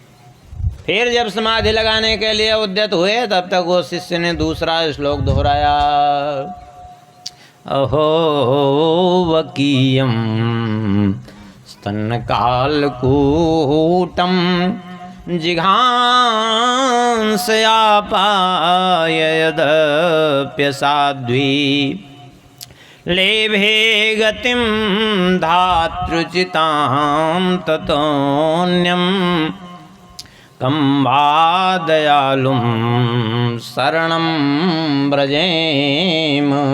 अहो इयं बकी नाम पूतना, बकासुरस्य भगिनी, बकासुर की बहन पूतना। इस पूतना को देखो तो क्या बोले गई थी किस लिए? जिघांसया, भगवान को मारने के लिए, और भयंकर कालकूट विष लगा करके अपने स्तनों में। लेकिन भगवान ने क्या किया? बोले उसको भी माँ की गति प्रदान कर दी। तो कम वा दयालुम शरणम ब्रजेम, बताओ इतना दयालु कौन है जिसकी शरण ग्रहण की जाए। सुन करके श्री सुखदेव जी मुग्ध हो गए, वाह धन्य है। उठ करके उस शिष्य से पूछा, क्यों, ये कहाँ के श्लोक हैं जो तुम गान कर रहे हो? बोले हमारे गुरुदेव ने ऐसे 18,000 श्लोक लिखे हैं। बोले कौन है तुम्हारे गुरुदेव? बोले श्री कृष्ण द्वैपायन वेद व्यास जी। बोले वो तो हमारे पिताजी ही हैं। बोले हाँ, तो उन्होंने ही तो लिखे हैं। बोले तो हमें भी इच्छा है इसका अध्ययन करने की। बोले तो चलिए। चले आए। जो पहले बुलाने पर भी नहीं आए थे, आज वो स्वयं चल करके आए। इस बात को स्वयं जो है श्री सुखदेव जी ने भी स्वीकार किया है। क्यों चले आए? देखिए, आत्मा रामास्य मुनयो निर्ग्रंथा अप्युरुक्रमे कुर्वन्त हैतुकीं भक्तिम इत्थं भूत गुणो हरि। आत्मा राम आप्तकाम मुनि है जिनके हृदय की ग्रंथि पूर्ण रूप से नष्ट हो चुकी है। ऐसे महापुरुष भी भगवान की अहेतुक भक्ति किया करते हैं, क्योंकि इत्थम भूत गुणो हरि, भगवान के गुण ही हैं। इसलिए भगवान के पास, इसलिए श्री सुखदेव जी आए। क्यों? हरेर गुणाक्षिप्त मतिर भगवान बादरायण ही, भगवान के गुणों से आक्षिप्त होकर के वहां आए। आकर के अध्ययन किया। अब रही बात यह है कि आपने पूछा था अभिमन्यु पुत्र परीक्षित ने क्यों जो है आमरण अनशन किया, तो उसका कारण यह है, उस समय की घटना है जब महाभारत युद्ध हुआ। उस महाभारत युद्ध में 11 अक्षौहिणी सेना कौरव पक्ष में और 7 अक्षौहिणी सेना पांडव पक्ष में, और पूरे युद्ध में बचे कितने लोग? 10 लोग। 18 क्षौणी सेना के बीच में वैसे 12 बचे, लेकिन 10 का नाम आया। 12, 2 का नाम इसलिए नहीं आया कि 2 को पहले ही युद्ध से विदा कर दिया गया। अंत तक जो युद्ध में रहे उसमें 10 ही बचे। 5 पांडव, 1 श्री कृष्ण, 1 सात्विकी, 7 लोग ये बचे किसमें? पांडव पक्ष में। अश्वत्थामा, कृतवर्मा और कृपाचार्य, ये 3 बचे कौरव पक्ष में। बाकी सब नष्ट हो गए। यहाँ तक कि दुर्योधन की जंघा भी टूट चुकी थी। अश्वत्थामा ने प्रतिज्ञा की दुर्योधन के सामने कि मैं 5 पांडवों के सिर काट के ले आऊँगा, और 5 पांडवों के सिर के बजाय वो जो है 5 पांडवों के पुत्रों की सिर काट ले गया वो मूर्ख। तब ये भगवान की लीला थी, उसका भी दोष नहीं था अश्वत्थामा का, वो सब कुछ होना ही था, वो श्राप था पूर्व में उनका को, इसलिए जो भी हुआ सब पूर्व विधान के अनुसार। और दुर्योधन बड़ा दुखी हुआ कि अब तो जलदान पिंडदान करने वाला कोई कुल में बचा ही नहीं, तो दुखी हुआ। तो उसी समय पहले तो प्रसन्न हुआ पांडव की मृत्यु सुनकर, बाद में दुखी हुआ तो मृत्यु हो गई उसकी। आखिर में जो है उस समय अर्जुन को पता चला, द्रौपदी जब चिल्ला रही थी तो अर्जुन ने प्रतिज्ञा की मैं जा कर के ले आता हूँ, तुम्हारे पुत्रों का जिसने वध किया है उसका सिर काट कर ले आऊँगा, तुम उसके सिर पर पैर रख कर स्नान करोगी, तब रण यज्ञ पूर्ण होगा। ये गए। अश्वत्थामा ने देखा कि मेरी ओर बढ़ते चले आ रहे हैं, कोई उपाय न देखा तो ब्रह्मशिर अस्त्र का प्रयोग कर दिया। यद्यपि इस ब्रह्मशिर अस्त्र को वापस लेने का इसके पास प्रभाव नहीं था, विद्या नहीं थी, केवल छोड़ना जानता था, वापस लेना नहीं, लेकिन चला दिया प्राण संकट देखकर। अर्जुन ने भी भगवान के कहने से ब्रह्मशिर अस्त्र का प्रयोग किया। दोनों जब टकराने की स्थिति में हुए तो अब ये हो कि प्रलय हो जाएगा। भगवान ने कहा वापस लो तुरंत अस्त्र। अब रोकने का प्रयोजन था, रुक गया अब, लेकिन वापस ले लो नहीं तो सृष्टि ही नष्ट हो जाएगी। तुरंत अर्जुन ने वापस लिया, उसको अस्त्र वापस लेना ही नहीं आता था, तो दोनों को अर्जुन ने ही वापस लिया भगवान के कहने से, और अश्वत्थामा को पकड़ लिया, बांध करके ले आए द्रौपदी के सामने। लेकिन धन्य है द्रौपदी कि द्रौपदी ने देखा जैसे ही जा करके उसके चरणों में प्रणाम किया। विचार करिए, लोग द्रौपदी की को क्या कहते हैं? कहते हैं द्रौपदी महाभारत की कारण है, हंसी तो दुर्योधन के ऊपर अंधे के अंधे का। ऐसा कोई प्रसंग ही नहीं है, पूरे महाभारत में नहीं है। आप पूरा महाभारत उठा के देखिए, ये प्रसंग कहीं नहीं है।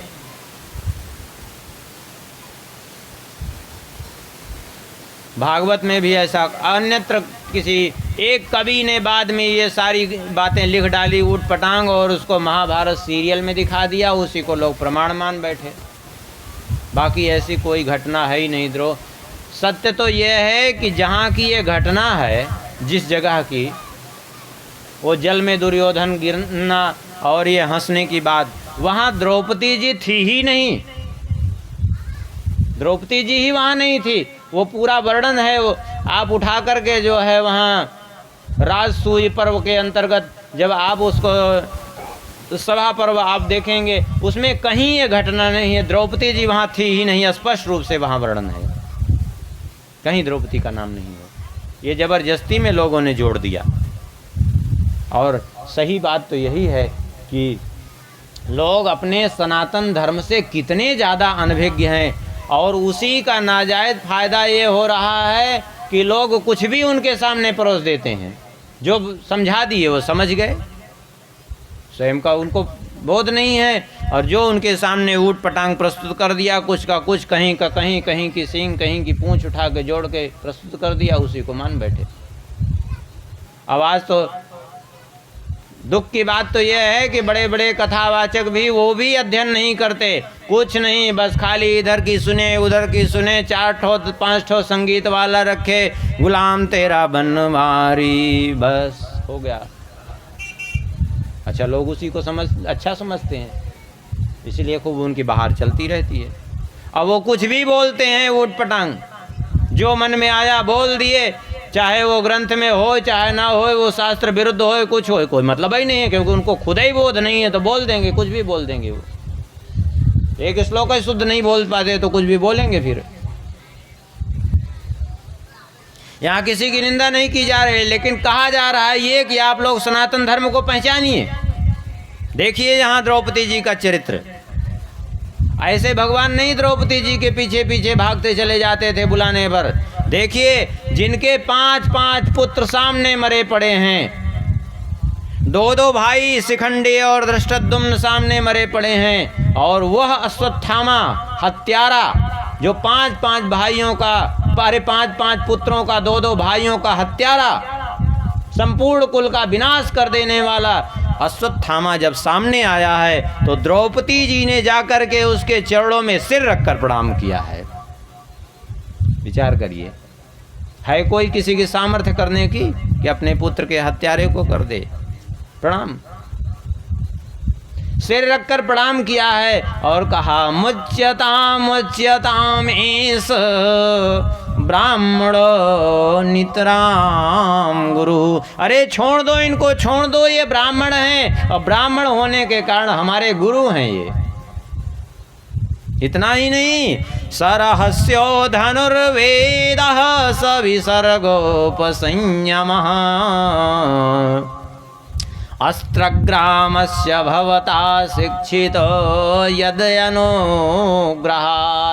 संपूर्ण रहस्यों से जिससे आपने धनुर्वेद ग्रहण किया, जिससे इतने आपने अस्त्र शस्त्र प्राप्त किए, वे साक्षात सहेश भगवान द्रोणः प्रजारूपेण वर्तते। वे भगवान द्रोणाचार्य ही आपके सामने पुत्र रूप में आज उपस्थित हैं, क्योंकि आत्मा वही पुत्र उत्पन्न इति वेदानुशासनम।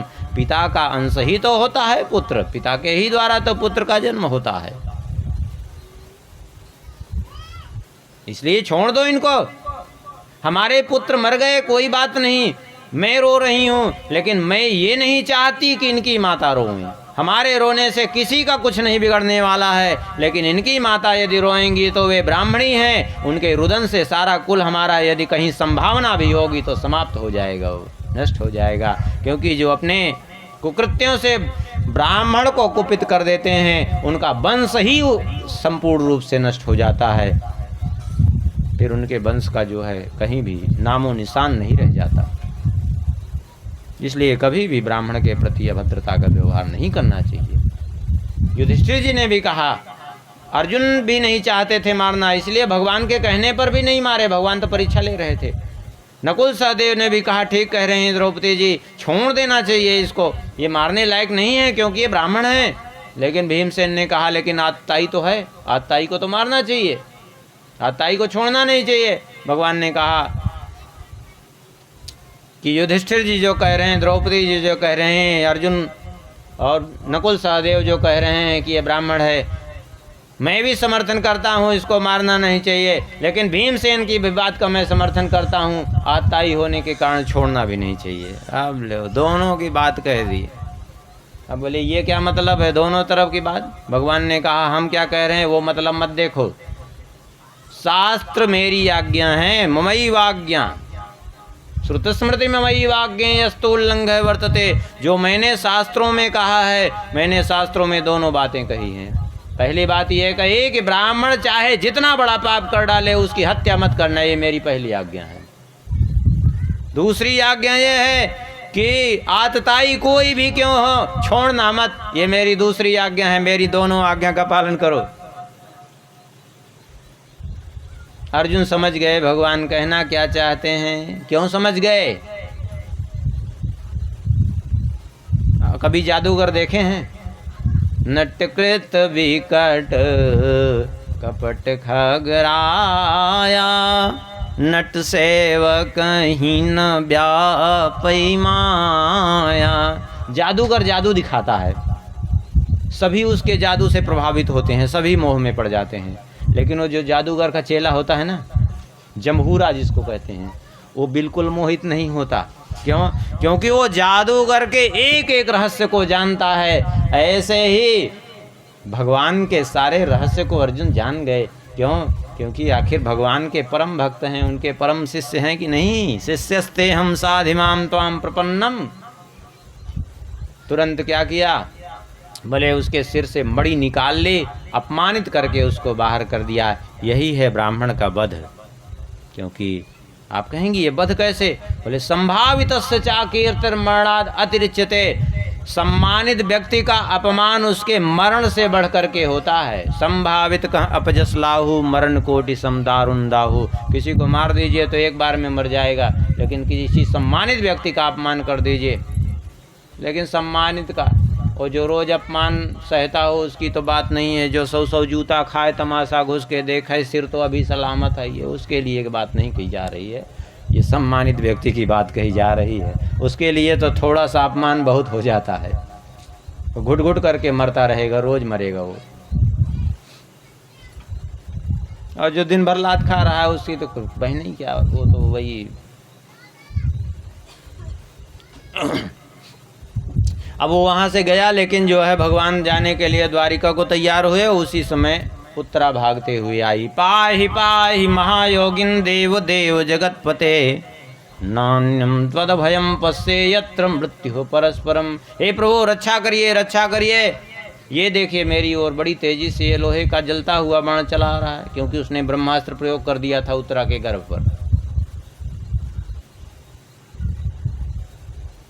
ये जो है मुझे भले ही कामम दहतु माम नाथ, भले ही मुझे नष्ट कर दे, लेकिन माँ में गर्भो निपात्यताम, लेकिन मेरे गर्भ का नाश न करे। बस यही कृपा कर दीजिए प्रभु, मेरे गर्भ को बचा लीजिए। मुझे भले ही मृत्यु प्राप्त हो जाए, लेकिन मेरे गर्भ की रक्षा करिए। देखिए एक ये इनको कहते हैं माँ, अपने बच्चे की रक्षा करनी चाहती है और अपने को भले ही नष्ट हो जाए। और आज बोले अपनी रक्षा नहीं, केवल अपनी इंद्रिय तृप्ति के लिए अपने झूठे जो है विषयों के चक्कर में गर्भ हत्या कराती फिर रही हैं। इनको माँ कहेंगे क्या? अरे वो माँ नहीं, वो डायन है, वो माँ कुछ नहीं है वो। अरे एक पशु भी अपने बच्चे से प्रेम करते हैं।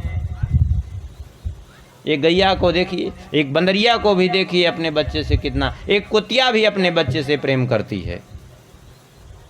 जो अपने गर्भ से शिशु की हत्या कराए वो माँ क्या? अरे माँ वो नहीं, कुछ नहीं, उसके लिए तो कोई प्रायश्चित तक नहीं है शास्त्र में।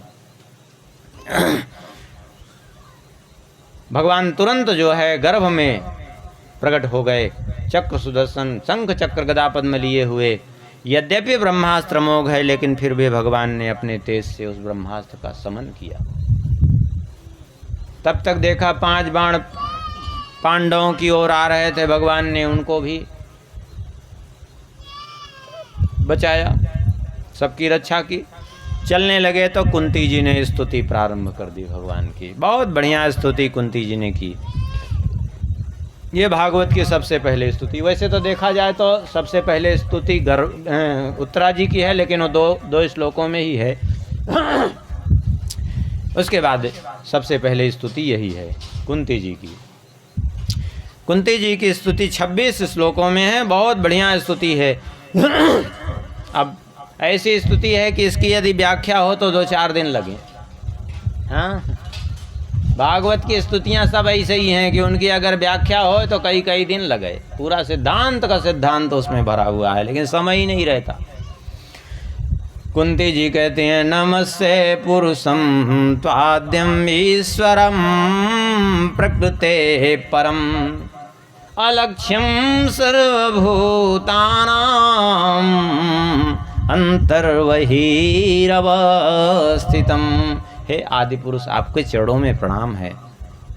आप ईश्वरम प्रकृते परम, प्रकृति से परे आप ईश्वर को मैं बारंबार प्रणाम करती हूँ, जो समस्त प्राणियों से अलक्षित रह करके अंतर में भी विद्यमान है, बाहर भी विद्यमान है।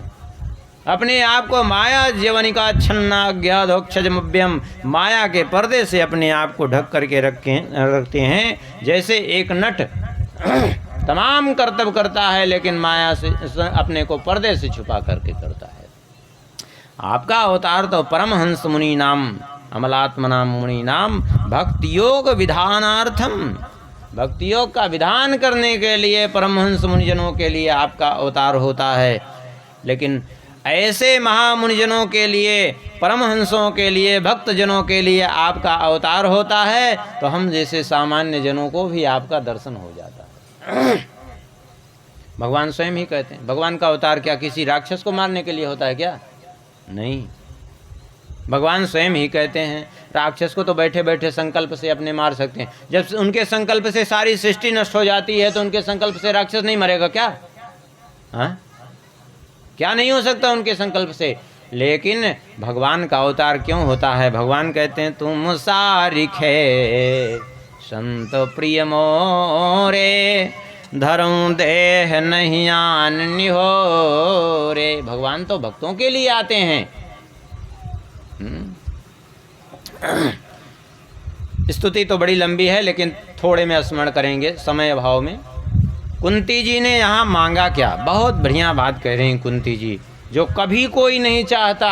कुंती जी कह रहे हैं विपदः सन्तु नः शश्वत् तत्र तत्र जगद गुरो, भवतो दर्शनम यस्याद पुनर्भव दर्शनम।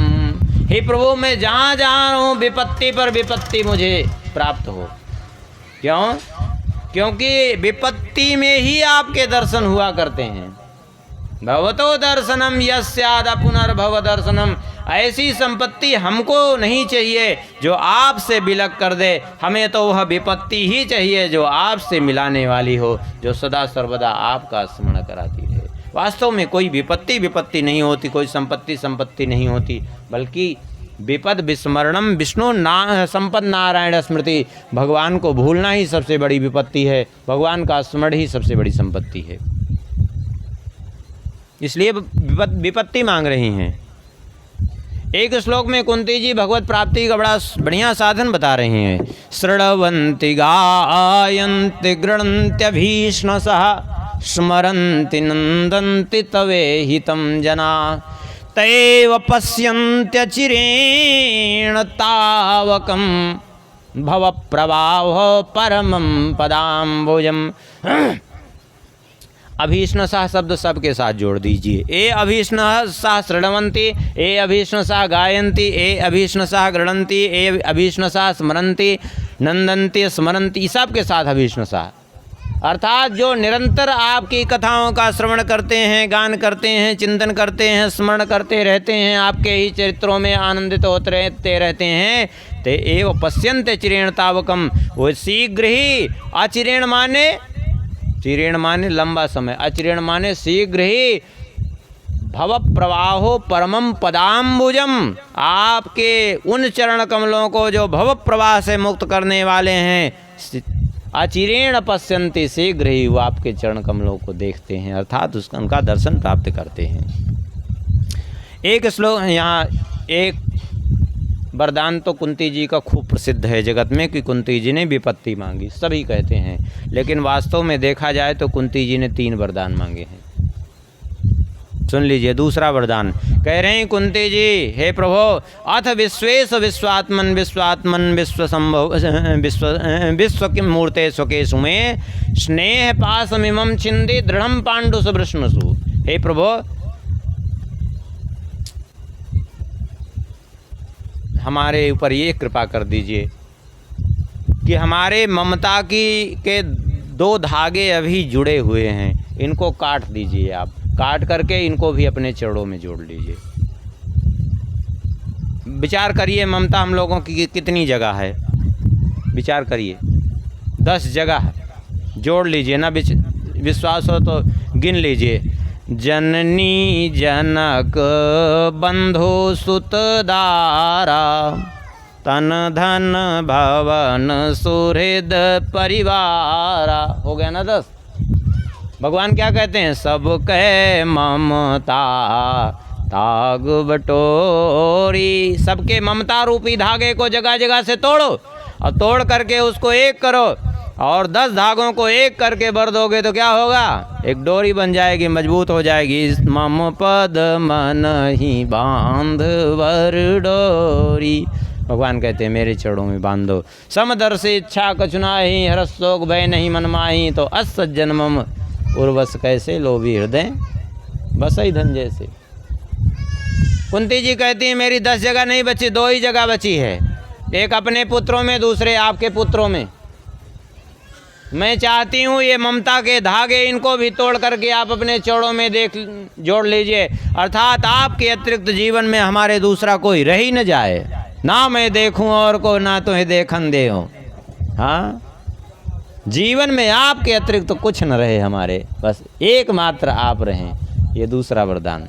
तीसरा वरदान कुंती जी कह रहे हैं, त्वयि में नन्य विषया मतिर मधुपते सकृत रति मुद्वहता दद्धा गंगे वो घुमधनवती। मेरी आपके चरणों में ऐसी अविरल प्रीति हो जैसे गंगा जी का अविरल प्रवाह समुद्र में मिलता है। गंगा जी समुद्र में मिलती हैं, गंगा सागर में, तो ऐसा नहीं कि गंगा जी अभी मिले फिर थोड़ी देर के लिए अलग हुए फिर मिले, ऐसा नहीं होता, निरंतर मिलती रहती हैं, एक क्षण का भी अंतराय नहीं जाता। उसी प्रकार जैसे गंगा जी समुद्र में मिलती हैं बिना किसी अंतराय के, ऐसे मेरी मति बिना किसी अंतराय के आपके चरणों में लग जाए, यही मेरी प्रार्थना है।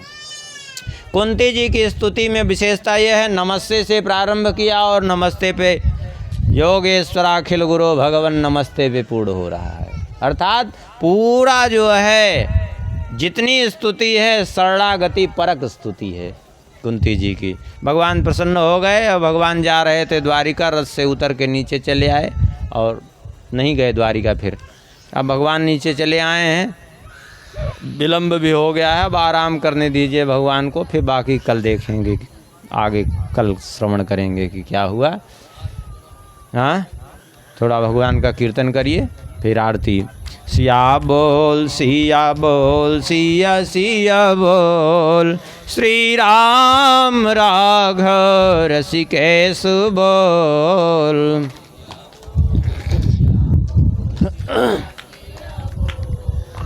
श्री राम राघव रसिकेश बोल। सिया बोल सिया बोल सिया सिया बोल, श्री राम राघव रसिकेश बोल। सिया बोल सिया बोल।